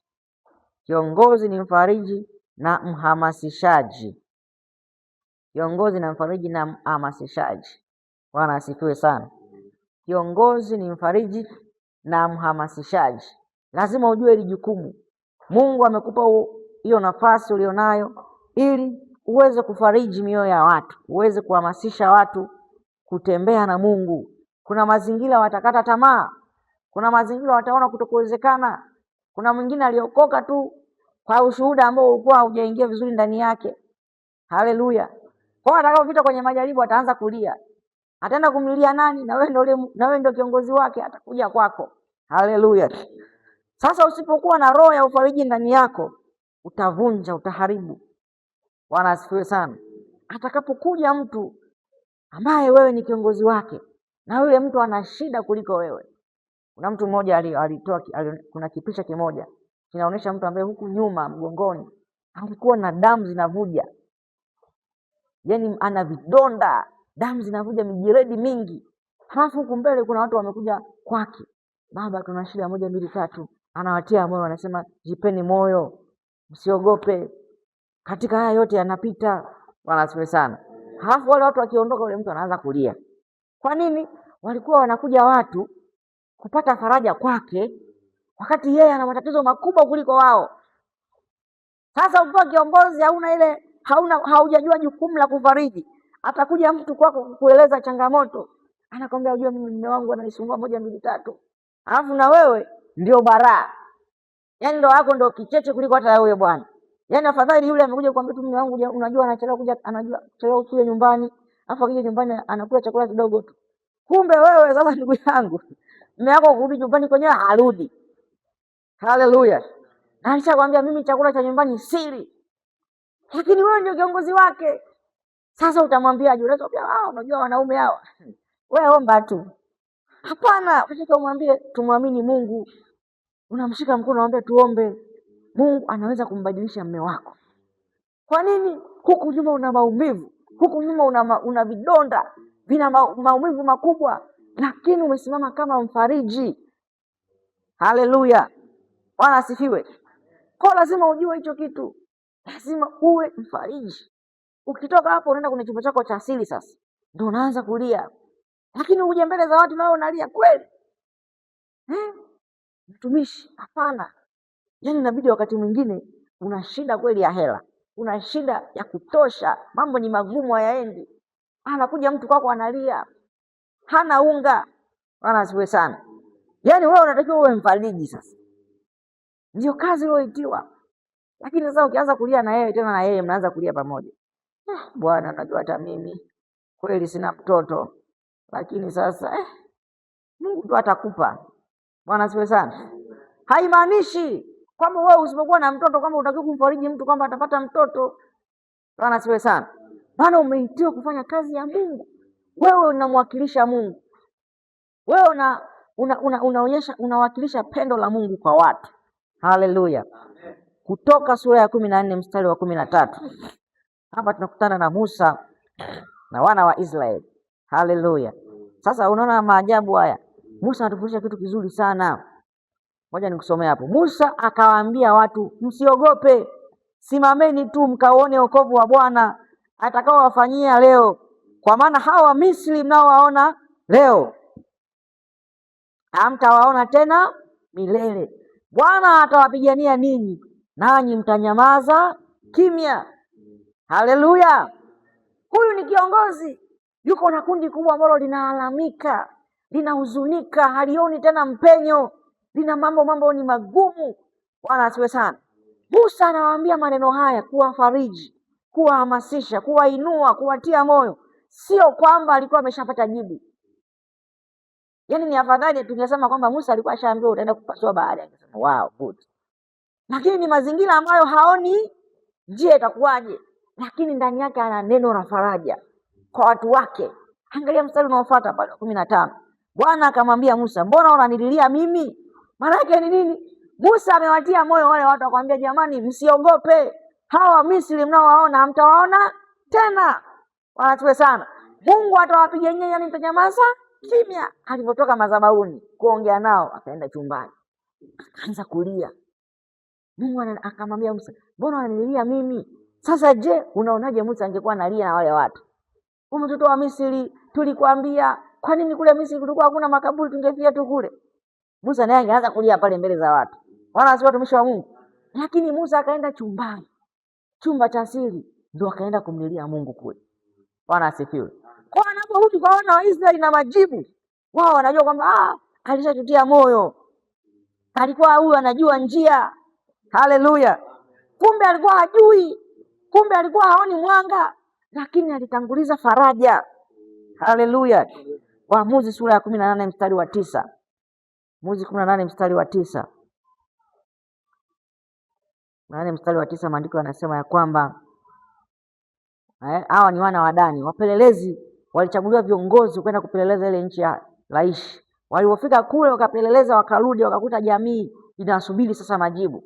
Kama vile ambavyo wale watu wana wa Israeli walikwenda kupeleleza Kanaani, wakakuta wananchi wamekaa kusikiliza sasa neno. Haleluya. Hapo ndipo tunajifunza pia kuna viongozi ambao ni viongozi waharibifu. Wanasifiwe sana. Wale viongozi wengine 10 waliporudi wakasema, ndugu zangu wana wa Israeli, nyinyi ninawajua ni rafiki zangu na tumetoka mbali na nyinyi. Tumetembea umbali mrefu huku tulipofika. Mungu ametusaidia hata sasa. Kwa kweli tunamshukuru Mungu. Lakini huko tunakoenda yaani unajua panzi hivi, nyinyi watumishi mnamjua panzi? Huku panzi si wapo watumishi. Sasa unaona ukubwa wa panzi, mweke hapa chini. Alafu yule panzi anyanyue macho, akuangalie. Unaona panzi anakuonaje yani? Kwa sababu panzi ukubwa wake si kama kidole hichi, si ndio watumishi? Na huyu ni mkubwa. Akikaa pale chini akiniangalia mimi kujua ananionaje? Bonge la dude. Anasema tulijiona kama panzi. Yaani yaani afadhali tungesema tulijiona angalau kama kanyau au kambwa. Panzi.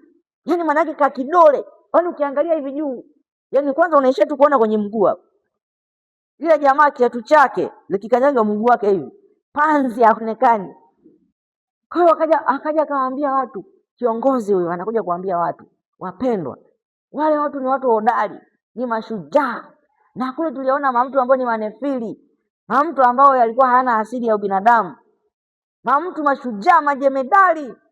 Tulijiona sisi ni kama panzi kwao. Aya. Watu walivyosikia vile wakalalua nguo zao, wakasema mama yangu tumeisha. Wakamwambia Musa, unataka kutuua? Na Yoshua wakataka kuwapiga mawe pale. Watu wana hasira, wanazwe sana. Yoshua na Kalebu na wao kwa sababu gani? Walikuwa na roho nyingine ndani yao, roho inayofariji. Na wao tunasema Roho Mtakatifu ni mfariji. Haleluya! Sasa wewe huwezi kuwa mfariji kama una Roho Mtakatifu. Kwa walivyojaa Roho Mtakatifu wakainuka wakasema ya kwamba jamani, jitieni moyo. Haleluya! Mungu atatupigania. Kwa hawa watu walaishi mstari wa 9, wakawaambia watu kwamba tumeenda kuipeleleza hiyo nchi. Wakarudi wakasema, inukeni twende tukapigane nao, kwa maana tumeiona hiyo nchi, nayo ni nchi nzuri sana. Nani je, mwanyamaa tu? Yaani mnashangaa, wanawatia moyo. Sio kwamba wameshinda hiyo vita, ila wameona ni nchi nzuri. Kwa wanawaambia, cha kwanza wanawahamasisha, inukeni, simameni tu mkaone mkono wa Mungu. Bwana asifiwe sana. Ndio kazi ya kiongozi. Changamoto imetokea, watu wanakulilia, watu wamekufuata, hawaoni tumaini. Kiongozi unatokea usimame, uambie ya kwamba inukeni, twendeni tukapigane nao. Anasema msiwe wavivu kwenda kuingia ili mpate kumiliki nchi hiyo. Usiwe mvivu, lazima umtie moyo, lazima umhamasishe, umuinue. Moyo ulikuwa umeinama, lakini umpe neno la faraja, aamke. Alikuwa anaona kutokuwezekana, aone kuwezekana. Haleluya! Kwa hiyo lazima kiongozi uzingatie majukumu hayo. Sasa hayo yalikuwa ni majukumu ya kiongozi. Tunaenda kuanza sasa mambo ya kuzingatia. Sasa tunaangalia mambo ya kuzingatia ili uweze kuwa kiongozi bora. Mambo ya kuzingatia ili uweze kuwa kiongozi bora. Haleluya! Jambo la kwanza ni kufanyika kuwa mwanafunzi. Haleluya! Kiongozi bora lazima afanyike kuwa mwanafunzi. Mtu mmoja anasema a good leader is a good reader.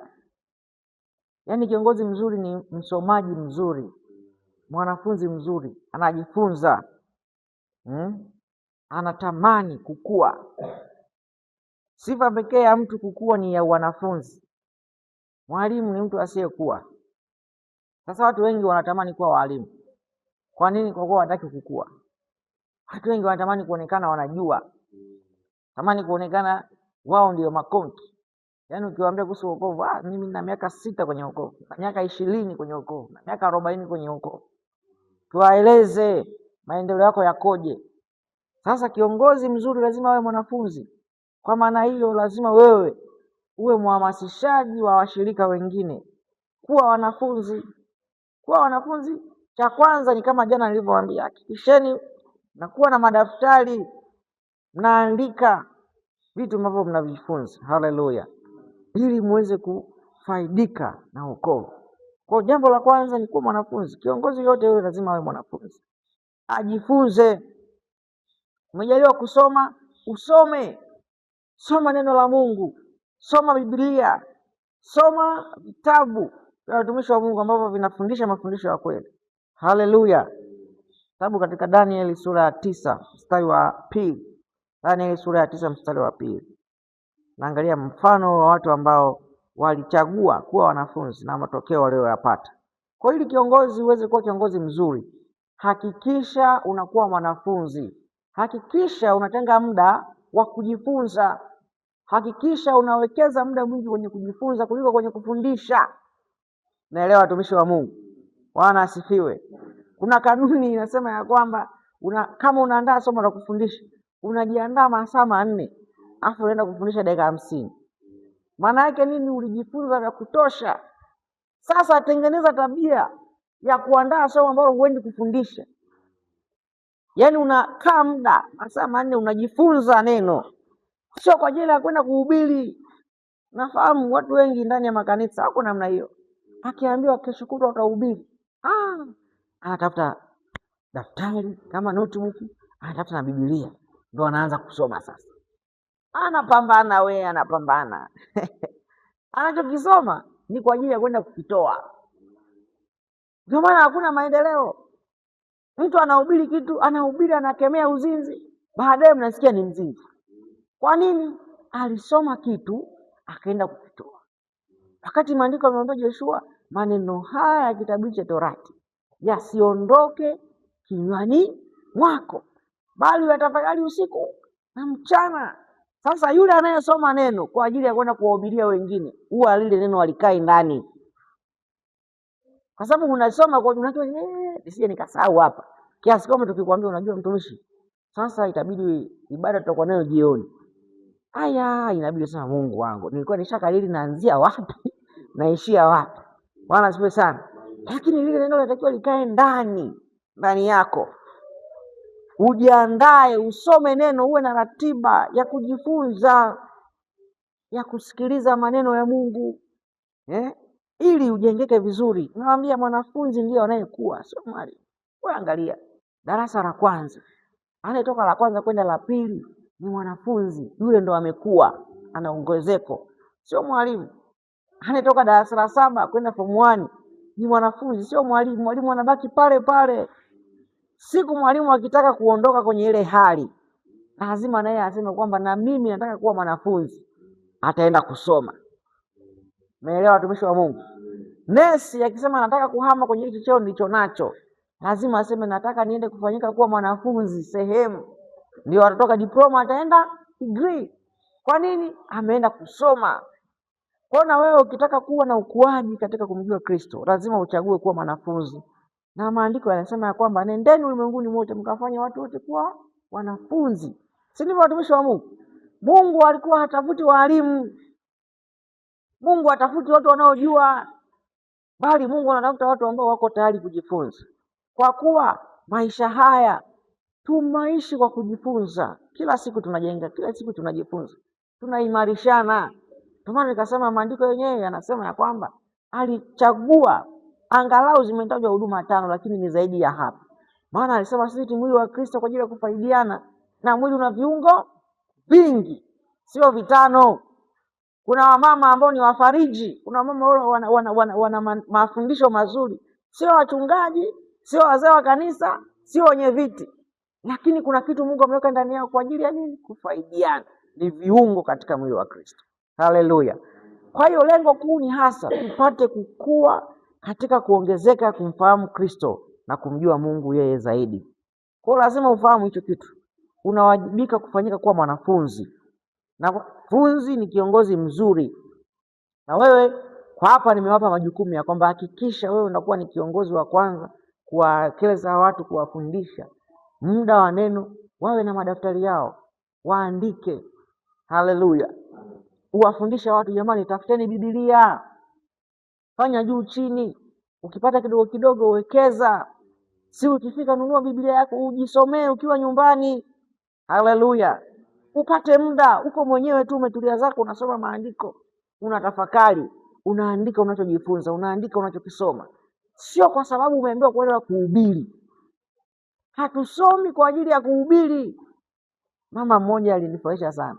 Alienda kusoma theology. Wakawa wanamwambia, "Mama unaenda kufungua kanisa wapi?" Akamwambia, "Mimi siendi kufungua kanisa. Mimi nimekuja tu kusoma, nipate ujuzi, nipate ufahamu." Kwa hiyo anayesoma neno kwa ajili ya kwenda kuhubiri, nimewaambia, mtu huyo neno lile halikai ndani yake, linapitiliza. Bwana asifiwe. Lakini anayesoma neno kama maisha yake, neno linakaa ndani yake na linazaa matunda, na njia yake itafanikiwa kama Mungu alivyomwambia Yoshua. Danieli 9:2, katika mwaka wa kwanza wa kumiliki wake mimi Danieli, kwa kuvisoma vitabu nalifahamu hesabu ya miaka ambayo neno la Bwana lilimjia Yeremia nabii na kuutimiza ukiwa Yerusalemu, yaani miaka 70. Bwana asifiwe sana. Danieli aliamua kuwa mwanafunzi. Ingekuwa ni wewe ungesema mimi nimeshafika bwana, mimi nimeingia kwenye tundu la simba bwana, msinione hivi. Mtaniambia nini? Yeremia ana ushuhuda gani wa kutueleza? Yeremia hata moto wenyewe haujui. Mimi kwenye tundu la simba, lakini simba wananiangalia tu na upako mimi. Lakini Danieli akakaa chini akaona kuna vitu haviko sawa. Kasoma kitabu cha Yeremia, akajua ya kwamba kumbe huko kwenye utumwa tuliopo kuna kikomo. Kwa hiyo kuna watu wamekaa kwenye utumwa kwa sababu hawana maarifa. Kwa nini? Hawajasoma. Niliwaambia Biblia imeandika ya jana, ya leo na ya kesho. Ukisoma Biblia utashangaa sana. Yaani kuna mistari utakutana nayo utaanza kusema hii Biblia bwana haina kitu ambacho haina. Hebu wewe angalia hii Biblia, unaona hivyo maneno vilivyo vidogo vidogo? Ni vidogo vidogo sana. Angalia kurasa zilivyo nyingi. Alafu angalia maneno vilivyo vingi. Niambie unapataje stress? Majibu yote ya kila unachokihitaji hapo huko. Haleluya. Ila huwezi kupata kwa kuangalia. Kuna watu wanasema nimesoma Biblia mwanzo mpaka mwisho mara 5 kwa mwaka, lakini maisha yao hayana nuru, hayana mwangaza, kwa sababu walisoma historia. Nataka nimalize ili nipate kale kwa shule. Unajua mimi nimesoma Biblia mwanzo mpaka Ufunuo yote nimeimaliza. Mwambie basi, tuambie Yeremia 32:5 inasemaje? Hajui. Kwa nini? Alikuwa anasoma kama historia. Haleluya. Kwa hiyo tunatakiwa kuwa wanafunzi. Viongozi ni wanafunzi wa kwanza. Mwanafunzi ni mnyenyekevu. Mwanafunzi mwenye kiburi hawezi kufaulu. Walimu wanajua huyu mwanafunzi ana kiburi. Kwanza ni mtoto darasani, pili hasikilizi, pili hana heshima, hana nidhamu. Kwa kiongozi lazima awe mwanafunzi, kwa sababu mwanafunzi anakuwa mnyenyekevu. Haleluya.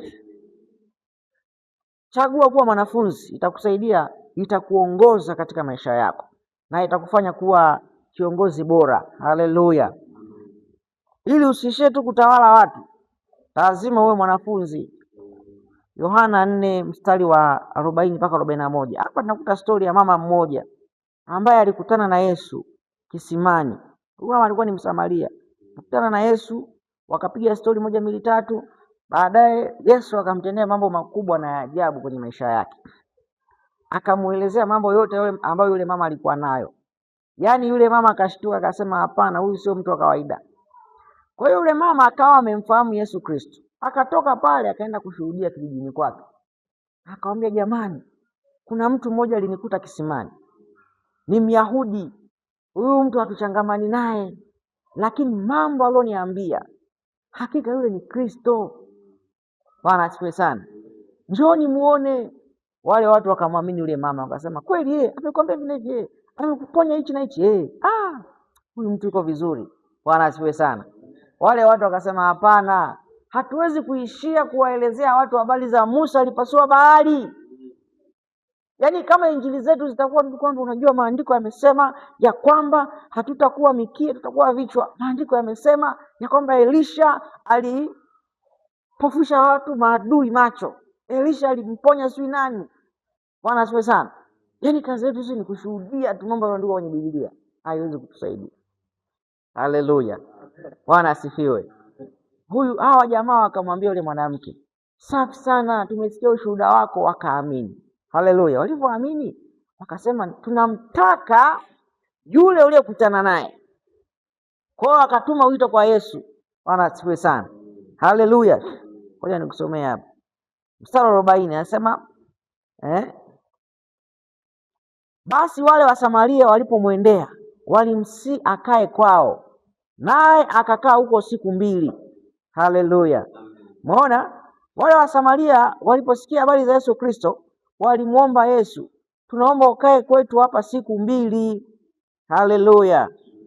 Baada ya hapo mstari wa 41, ngoja nikuonyeshe kwanza mstari wa 40. Anaposema wakamsi akakaa kwao huko siku hizi mbili. Biblia ya Kiingereza anasema kwamba they besought him that he would tarry with them and he abode there 2 days. Yani walimuomba Mungu, walimuomba Yesu Kristo akae katika mji wao siku hizi mbili. Kikao sio cha haraka. Yani kwa kifupi, ile neno tarry ni kwamba waliamua kuacha mambo mengine kwanza. Walistopisha ratiba zao kwanza. Wakaweka kikao na Yesu Kristo siku mbili. Wakaweka makao, wakamwambia Yesu, sisi hatuna haraka. Hakuna mahali popote tunaenda. Ila tunaamua kukaa na wewe, tukusikie wenyewe.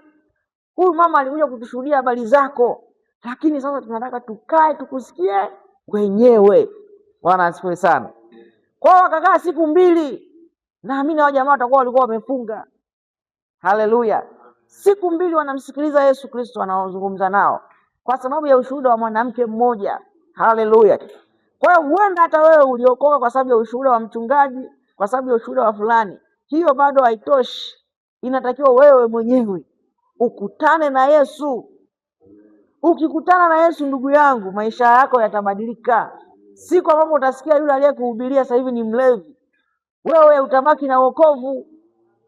Bwana asifiwe sana. Kuna watu wao wanashuhudia, wanasema unajua mimi nilikuwa nimeokoka sana zamani, lakini bwana mchungaji wangu alifanya hivi na hivi na hivi. Basi nitoka siku sitaki kwenda kabisa. Kwa nini? Wokovu wako ulikuwa muunganishwa na yule mtu. Haleluya. Mtu mmoja alikuwa ni bodaboda.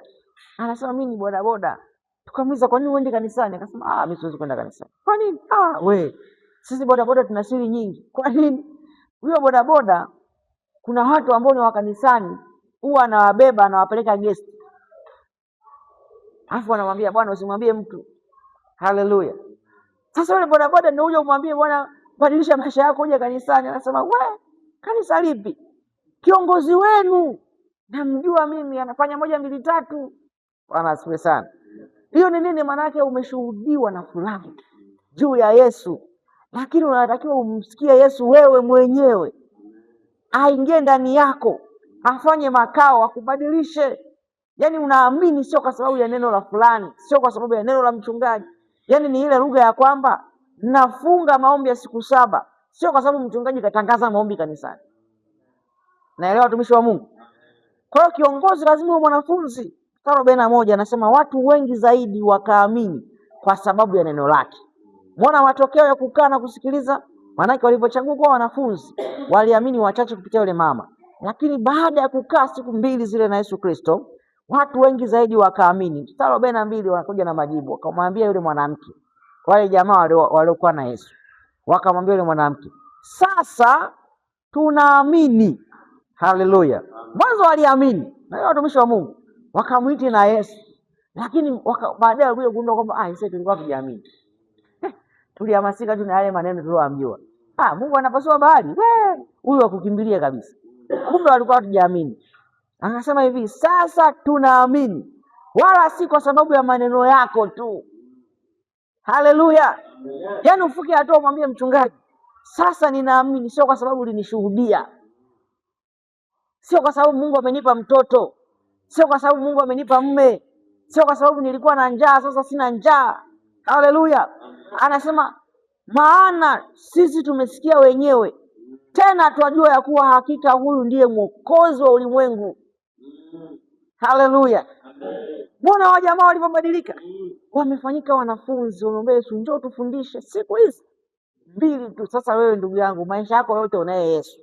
Tena yuko ndani yako. Muda wote, usiku mchana anazungumza na wewe. Kwa ndoto, kwa maono, kwa neno, muda wote, kwa mazingira, muda wote anazungumza na wewe. Hawa jamaa wakasema sasa tunajua kwa hakika huyu ndiye mwokozi wa ulimwengu. Bwana asifiwe sana. Haleluya. Kwa hiyo lazima ufanyike kuwa mwanafunzi. Mwanafunzi kwa maana gani? Uwe kiongozi bora. Jifunze. Tamani kujifunza. Matendo sura ya 19 mstari wa 8 mpaka wa 11. Chap kwa haraka. Hapa tunakuta Paulo ameenda katika mji wa Efeso. Katika mji wa Efeso Paulo akahubiri watu ambao walikuwa wamefundishwa na Apolo hawafahamu habari za Roho Mtakatifu, wamebatizwa tu kwa habari ya Yohana Mbatizaji. Baada ya hao jamaa kuamini wakajazwa Roho Mtakatifu, Paulo anaingia kwenye hekalu sasa, kwenye sinagogi.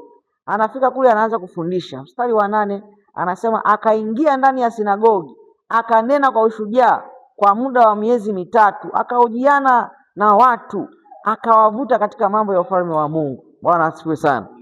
Paulo anatumia miezi mingapi? Mitatu kufundisha neno la Mungu. Achana sisi tulivyo na haraka, watumishi wa Mungu sasa hivi tuko digitali. Tuhubirie nusu saa bwana. Nasema naambia kuna watu wanasema unajua mimi napenda mtumishi anahubiri nusu saa. Yaani siku hiyo akiona kuna mtumishi pendo anahubiri anasema wow, today is my day. Kwa nini mtumishi anahubiri dakika 15 tu? Kama tulivyokuwa shuleni ile, nakumbuka kama mchungaji mkiwa kwenye sherehe ile kuna muda wa hotuba pale. Sema huyu bwana hotuba yake huyu mpaka mnalala, kwa sababu hotuba ikiisha ndio chakula. Sasa ndivyo watu walivyo, wanataka wasikilize neno kidogo, waimbe sana. Wasikilize neno kidogo, wasifu sana, kwaya ziimbe. Yaani kwenye kwaya yaani katika kipindi hicho kufurahia mimi ni cha kwaya. Bwana asifiwe sana. Haleluya. Ukipitishwa kwenye moto, yaani kama wewe ni plastiki, hausitarajii utatoka kama dhahabu. Lazima utakimbia tu. Maana yake hawa jamaa kama wasingekutana na Yesu, walikuwa kumbe hawajaamini. Kuna siku wangesema yule mwanamke mwenyewe atushuhudia. Sasa hivi ameacha injili bwana. Kwa anasema mama, injili haina maana. Lakini walipokutana na Yesu akamwambia, mama, neno lako ni nzuri mno. Kwa kweli utufundisha vizuri mno. Lakini leo hii tunaamini kwa sababu sisi wenyewe tumekaa tukajifunza kwa Mungu. Haleluya. Paulo amekaa na watu miezi mitatu kanisani, anawafundisha neno la Mungu. Baada hapo tunaambiwa ya kwamba pamoja na kukaa miezi mitatu bado kuna watu hawakuamini. Haleluya. Kwa hiyo miezi mitatu ikamfanya Paulo kuweza kujua mbivu na mbichi. Anasema lakini wengine walikaidi, walikataa kuamini, wakaitukana ile njia ya kweli, ile njia mbele ya mkutano. Basi akaondoka, akawaacha, akawatenga wanafunzi. Haleluya. Umeona watumishi wa Mungu? Kwa hiyo kumbe katika kanisa kuna washirika wenye dini na wanafunzi. Miezi mitatu ikamfanya Paulo kujua wanafunzi ni kina nani na wenye dini ni kina nani. Akasema mimi siwezi kuendelea kung'ang'ana na wenye dini. Huwezi kuibadilisha dunia. Huwezi kuangania dunia nzima. Lazima ujue kuna watu lazima watengwe. Wanaotengwa ni kina nani? Ni wanafunzi. Sasa kama hutaki kuwa mwanafunzi, maana yake wewe huwezi kuwa kiongozi mzuri na hauwezi kumjua Mungu vizuri. Tena hauwezi kuwa rafiki wa Mungu. Maana Mungu alisema msiende kuwafanya viongozi, mkawafanye kuwa wanafunzi wangu. Haleluya. Ila cheo ni dhamana, au tunasema kwamba majukumu ndio amekupa. Hayo uongozi ni jukumu Mungu amekupa, lakini kwake wewe ni mwanafunzi. Haleluya. Akawatenga wale wanafunzi, akahojiana nao huko watu kila siku katika darasa la mtu anaitwa Tirano. Bwana asifiwe sana. Kwa Paulo baada ya miezi mitatu akapata wanafunzi sasa walio na utayari wa kujifunza, walio na tayari ya kusikia Mungu anachokisema. Akawatenga pembeni, akakaa nao huko. Maandiko yanasema miaka hii miwili. Mstari wa 10, mambo haya yakaendelea kwa muda wa miaka miwili, hata wote waliokaa Asia wakalisikia neno la Bwana, Wayahudi kwa Wayunani. Bwana asifiwe sana. Mstari wa 11, Mungu akafanya kwa mikono ya Paulo miujiza ya kupita kawaida. Umeelewa watumishi wa Mungu? Faida ya wanafunzi ni mlango wa miujiza kwenye maisha yako. Kama Danieli asingekubali kuwa mwanafunzi, nina uhakika mpaka leo Waisraeli wangekuwa ni watumwa Babeli. Ndivyo ilivyokuwa. Maandiko yanatuambia kwamba baada ya kuwa na darasa la miaka miwili, Mungu akafanya kwa mikono ya Paulo miujiza isiyokuwa ya kawaida. Sasa wewe ndugu yangu, endelea kuomba. Sio tafuta miujiza, endelea kuomba, endelea kufunga. Safi sana. Endelea kuomba hivyo hivyo. Njoo kanisani, lia vya kutosha. Mimina moyo wako kwa Bwana. Miujiza imetokea baada ya watu kuwa wanafunzi. Umesoma? Anasema akahojiana nao, akawafundisha kila siku ndani ya miaka 2 darasani.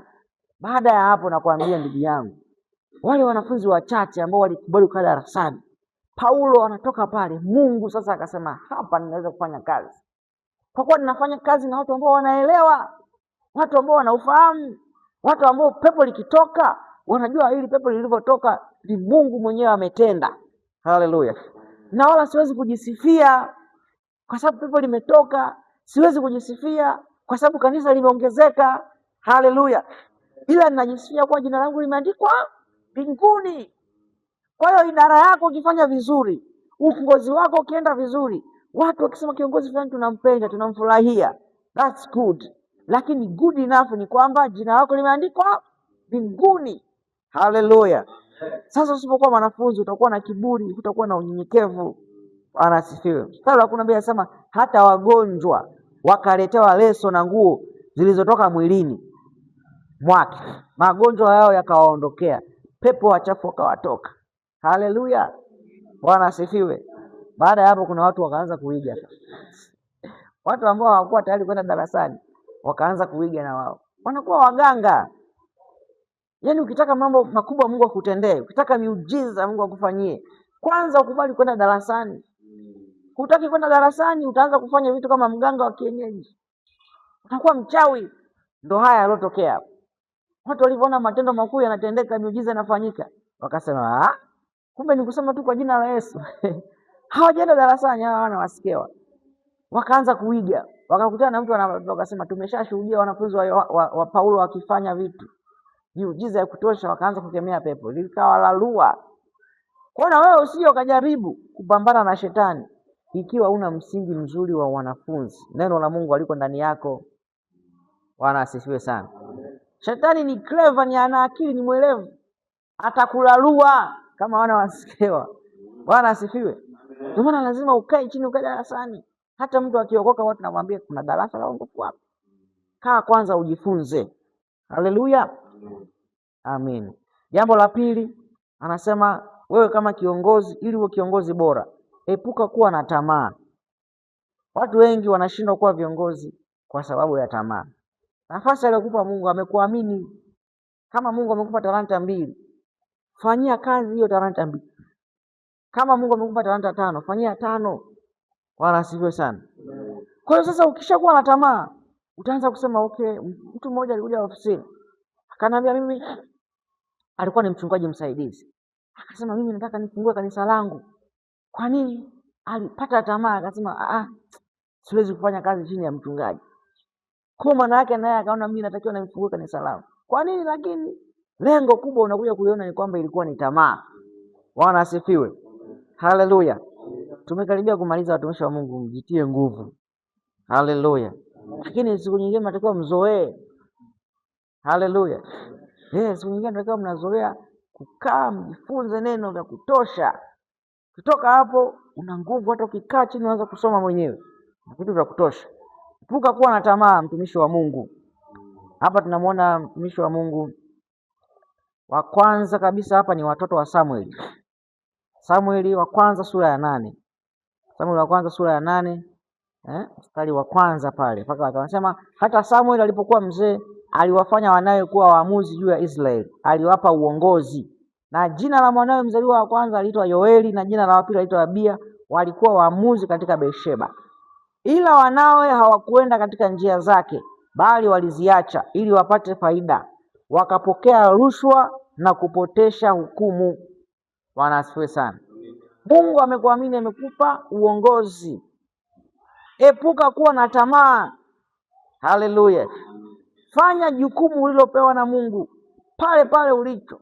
Mungu anakubariki. Ila usiwe na tamaa. Usiwe na tamaa. Usije ukasema kwamba ili kanisa linakuwa kwa sababu yangu. Usije ukasema watu kanisani pale wanajitoa kwa sababu yangu. Kwaya inaenda vizuri kwa sababu yangu. Hapana. Epuka kuwa na tamaa. Kuwa mnyenyekevu. Kwa hawa watu wamepewa uongozi, wakatumia uongozi vibaya kwa sababu ya tamaa waliokuwa nayo. Wakaanza kupokea rushwa, wakaenda katika njia zisizofaa, na matokeo yake tunaona ni kwamba taifa la Israeli likaingia kwenye mgogoro na Mungu. Kwa kiongozi kiwa na tamaa unaliharibu kanisa. Bwana asifiwe. Mtumishi mmoja wa Mungu, mchungaji mmoja hivi, kwa stori zake ninavyohadisiwa, anaenda kwa washirika, anamwambia mchungaji kaniagiza fungu la 10. Kuna wewe kwa sababu kanisa linajulikana ni kiongozi, unaenda kwa washirika, mchungaji kaniagiza fungu la 10. Mchungaji kasema utoe hichi. Tamaa. Mama amechangisha michango ya wamama, kwa sababu ya tamaa anaficha kingine. Nini kinachotokea? Anavunja kanisa, analiharibu. Kwa watoto wa Samuel wakaliharibu taifa la Israeli. Ukisoma hapo mbele ndio unakuja sasa kuona habari ya kuanzishwa kwa mfalme. Maana yake ni kwamba hawa watu wasingekuwa na tamaa, leo hii taifa la Israeli lisingeingia mgogoro na Mungu wa kutafuta mfalme. Bwana asifiwe sana. Lakini kwa sababu ya hali ya tamaa waliokuwa nayo, kupokea rushwa, maongozi mabaya, kuhukumu kwa kutokufuata haki kwa sababu ya kutamaa, ikafanya wale wazee wa Israeli wakasema hapana, tutafutie tu mfalme. Bwana asifiwe sana. Kwa sasa hakikisha ndugu yangu usiliharibu kanisa. Kanisa lisije likaanza kuvurugika kwa sababu ya tamaa. Chunga sana kuwa na tamaa. Tanguliza utumishi wako mbele za Mungu. Mtu mwingine anaitwa Gehazi. Gehazi huyu alikuwa anafanya kazi na mtumishi wa Mungu Elisha. Elisha amekutana na Naamani. Naamani anaumwa mkoma. Kakutana na Elisha. Elisha akamfanyia maombi, akampa maelekezo. Naamani anapona. Baada ya Naamani kupona, Naamani anataka kutoa sadaka kwa Elisha. Elisha akakataa. Akasema hizi sadaka, sio kila sadaka ni ya kupokea mtumishi wa Mungu. Yaani haimaanishi tu kwa sababu ni hela. Wala siwe sana. Ndivyo unatakiwa ujue, kuna watu wengine watakuja tu waombee, wapone, waende zao. Maana ndio walichokuja kutafuta. Sasa ukianza kupokea na sadaka za miungu yao, yaani mtu anakuambia bwana wewe niombee tu lakini nitabaki na dini yangu. Wala siwe sana. Hapo nasema unajua kuna watu wanatushika mkono sana, hata kama hawajaokoka lakini tunawaombea, mambo ya Mungu anawagusa maisha yao, wanatushika mkono sana. Wajisifia kitu kama hicho mtumishi wa Mungu. Wewe ni Gehazi. Haleluya.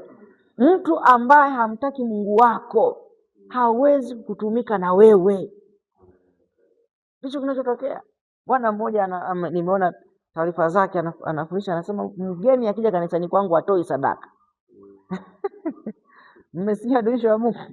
Mchungaji yule kasema ya kwamba kanisani pale alikuwa anatangaza muda wa sadaka. Anasema kama wewe ni mgeni, tafadhali tunaomba usitoe sadaka. Ndio taratibu wetu. Anasema makanisa yamekufa kwa sababu sadaka zilizopokelewa sizo. Mtumishi wa Mungu mmoja ilikuwa anaambia alipewa kama milioni 2 sijui kwenye kibashi. Kapeleka kwenye gari, Mungu akamwambia itupe hiyo hela. Itupe hiyo hela ulopewa. Akaanza kujiuliza mawazo yangu yametoka wapi?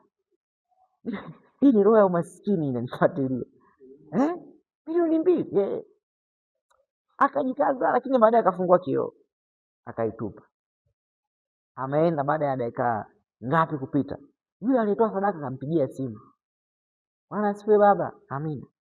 Ile sadaka niliyokupa baba umeitumia? Sasa kujiuliza, kwa nini? Nini unipe sadaka uanze kuniuliza nimeitumia? Bwana asifiwe sana. Haleluya. Kwa lazima uwe makini. Ndicho ambacho Elisha alikiona. Kwa utaiua huduma yako kwa sababu ya vitu, kwa sababu ya zawadi. Akatoa na mfano mwingine. Sema kuna mama moja ni baba walitoa gari. Sema mimi nimetoa ile gari kwa ajili ya huduma.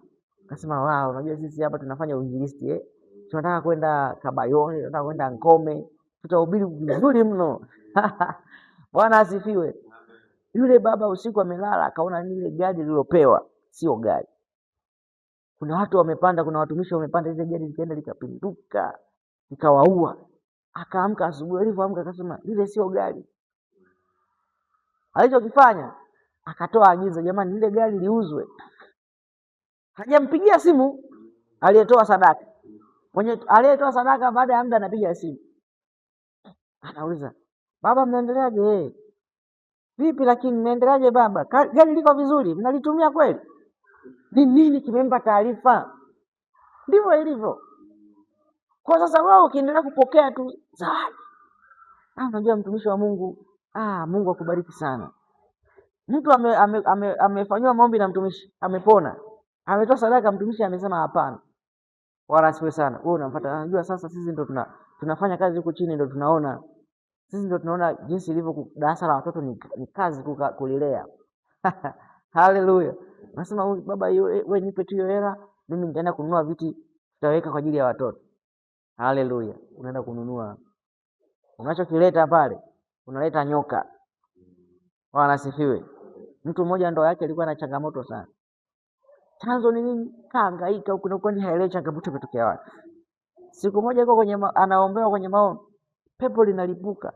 Pepo linasema kwamba sisi tuliingia kwenye maisha yao kupitia uskani wa dereva ule uskani wa dereva, kuna vikava unavalisha.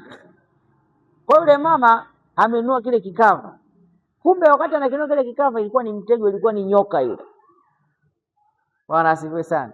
Kwa hiyo unasema nimenunua shuka, mtumishi wa Mungu amenibariki shuka, haleluya, unaenda nyumbani, kumbe ulichokipeleka nyumbani ni balaa. Bwana asifiwe. Kwa hiyo lazima usiwe na tamaa. Nimwambia jana, yani ili uweze kumshinda shetani lazima uwe na utoshelevu ndani yako, ili unapofika katika hali kama hii. Naamani amekuja na vitu vya thamani, amekuja na vitu vya fedha kubwa, alikuwa ni mtu mkubwa Naamani. Elisha anamwambia hapana, sadaka zako hapana, umepona ukoma, inatosha, nenda kwa amani. Bwana asifiwe.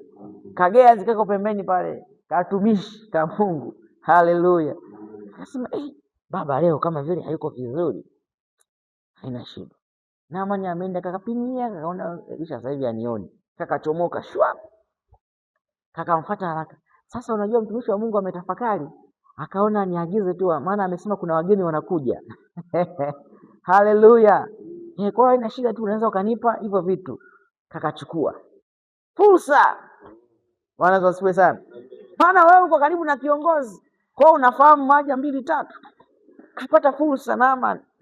Kilichotokea ni kwamba Elisha anamwambia roho yangu ienda pamoja na wewe, kwa kuwa umeenda kuchukua hivyo vitu, ule ugonjwa uliokuwa kwa Naamani unahamia kwako. Haleluya. Wafalme wa Pili sura ya 5 mstari wa 20 mpaka 27. Mstari wa 20 mpaka 27. Ngoja mimi nikusomee 26 hapa. Tuhamie kipengele kingine. Bwana asifiwe, watumishi wa Mungu. Hakikisha hauna tamaa katika utumishi wako. Mstari wa 26 anasema, akamwambia, je, moyo wangu au kwenda na wewe hapo alipogeuka yule mtu katika gari ili akulaki? Je, huu ndio wakati wa kupokea fedha na kupokea mavazi na mashamba ya mizeituni na mizabibu na kondoo na ng'ombe na watumwa na wajakazi? Haleluya. Mbona mambo ya Mungu yalivyo? Mapenzi ya Mungu yatakufanya usiwe na tamaa. Bwana asifiwe. Elisha anamuuliza Gehazi, je, huu ndio wakati wa kupokea fedha? Kwa kumbe inaweza kawa sio kitu kibaya, lakini je, ni wakati wake? Jambo lolote lile ambalo unalipokea nje ya majira lazima litakuangusha, lazima litakupeleka kubaya. Haleluya. Kwa hiyo lazima ujue hicho kitu, usiwe na tamaa.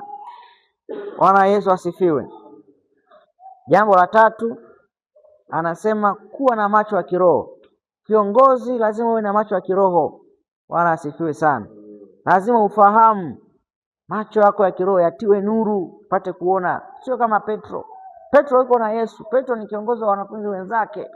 Yesu anaeleza kwa habari ya maumivu ambayo anaenda kukutana nayo, adhabu anaenda kukutana nayo. Petro anakuambia, Bwana, hiyo kitu isitokee, sisi tutapambana kwa ajili yako. Yesu anamwambia, toka kwangu wewe Shetani. Kwa nini? Kwa sababu Petro hakusimama katika kutimiza kusudi la Mungu. Haleluya. Kwa hiyo lazima uwe na macho ya kiroho ili ujue kwamba maono yetu tulionayo 1 2 3, jinsi tunavyoenenda, je, tuende vipi? Haleluya. Mtu mmoja huyu Gehazi katika Wafalme wa Pili sura ya 6 mstari wa 17, Gehazi alikuwa ni kipofu katika macho yake ya kiroho, hakuona. macho ya kiroho yalifumbwa, kwa alikuwa anaishi hofu, hakuwa na utulivu. Unaona uongozi wa Elisha na yule mtu, kwa sababu ya kule kutokuwa na macho ya kiroho, Gehazi anashindwa kuwa kama Elisha na Elia. Haleluya. Yaani kwa kifupi ni kwamba jinsi ambavyo Elia aliachilia vazi la utumishi kwa Elisha, ndivyo ambavyo ilitakiwa Elisha amwachie Gehazi. Haleluya. Lakini tofauti yao ilikuwa nini? Macho ya kiroho. Elisha aliona utumishi, alimuona Mungu kwa Elia, alitamani apate Mungu kwa Elia. Lakini Gehazi hakuona hicho kitu. Gehazi alikuwa yuko kimwili, macho yake yalikuwa yamefumbwa, hakuwa na uwezo wa kuona kiroho. Kwa hiyo kiongozi ambaye atakuwa kimwili, maamuzi yote yale ambayo yatakayofanyike ya kiroho hataweza kufanya. Haleluya. Kisoma katika kitabu cha Waefeso sura ya 1 mstari wa 17 pale. Waefeso sura ya 1 mstari wa 17. Hapa tunajifunza kwa habari ya muhimu wa kujazwa Roho Mtakatifu kama kiongozi. Kiongozi lazima ujazwe Roho Mtakatifu ili uwe na roho ndani yako ya kukuongoza kwenye kufanya maamuzi kama tulivyosoma hapo nyuma. Bwana asifiwe sana. Haleluya. Paulo na Sila walienda gerezani, wakaimba usiku ule. Ilivyoimba milango ya gereza ikafunguka. Haleluya. Lakini hawakukimbia watumishi wa Mungu. Wakasema hatuondoki. Milango ya gereza imefunguka sawa, hatukimbii. Mpaka aje aliyetuleta gerezani ashuhudie, atuache salama.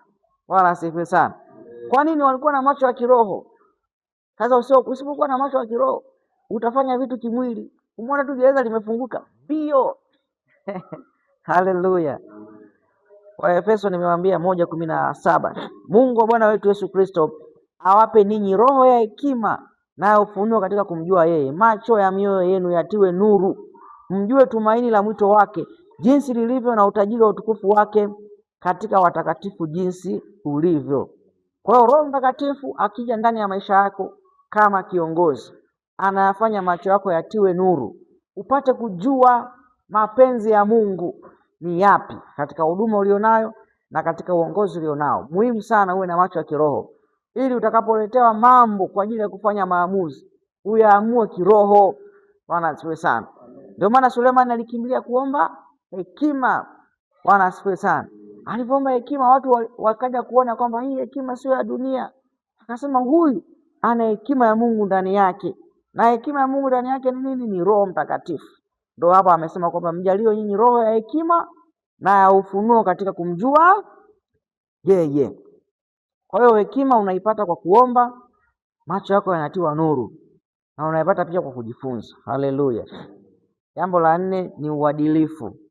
Uadilifu maana yake ni kuangalia jinsi unavyoenenda, jinsi unavyozungumza, jinsi unavyotenda. Kiongozi ni mfano wa kuigwa.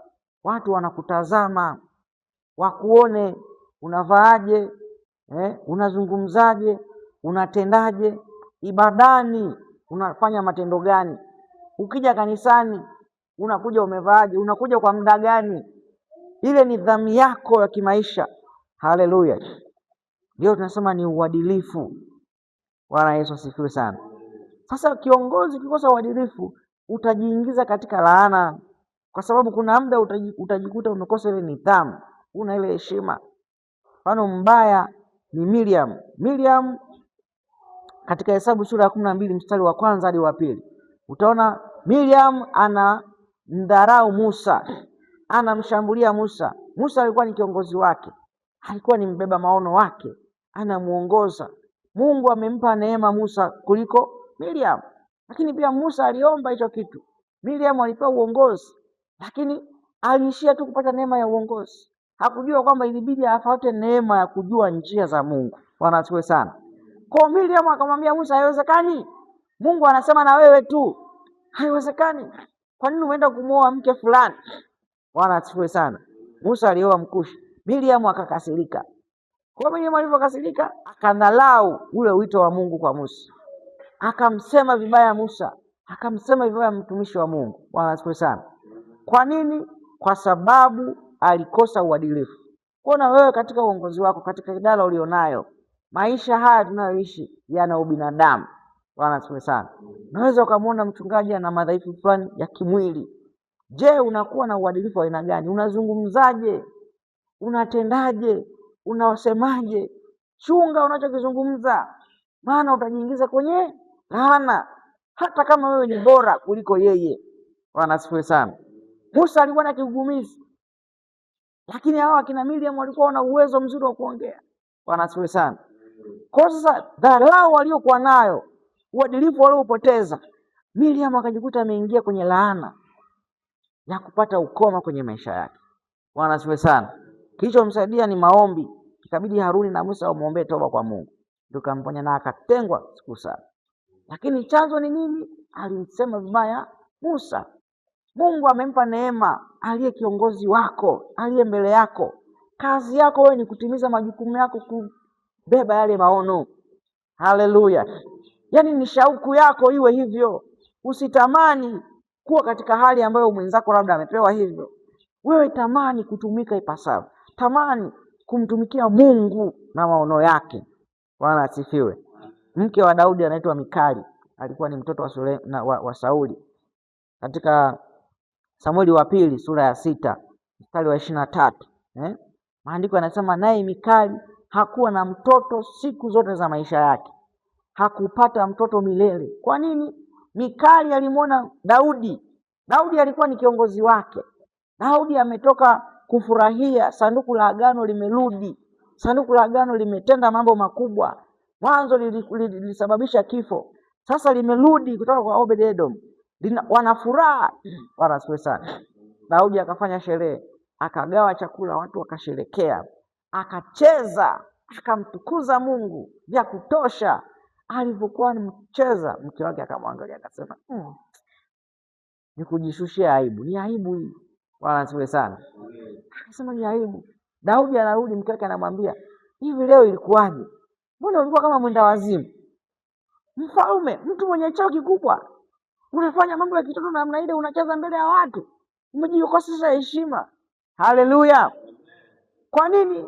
Kwa sababu alikosa uadilifu. Hata kama kiongozi wako anatenda jambo ambalo ukiliangalia unaona kabisa hili anatuaibisha, lakini lazima uwe na hekima na uadilifu kwenye kinywa chako. Unamfahamu mama mmoja anaitwa Abigaili. Abigaili mume wake alikuwa hajaokoka, kalewa, kafanya maamuzi ya ajabu.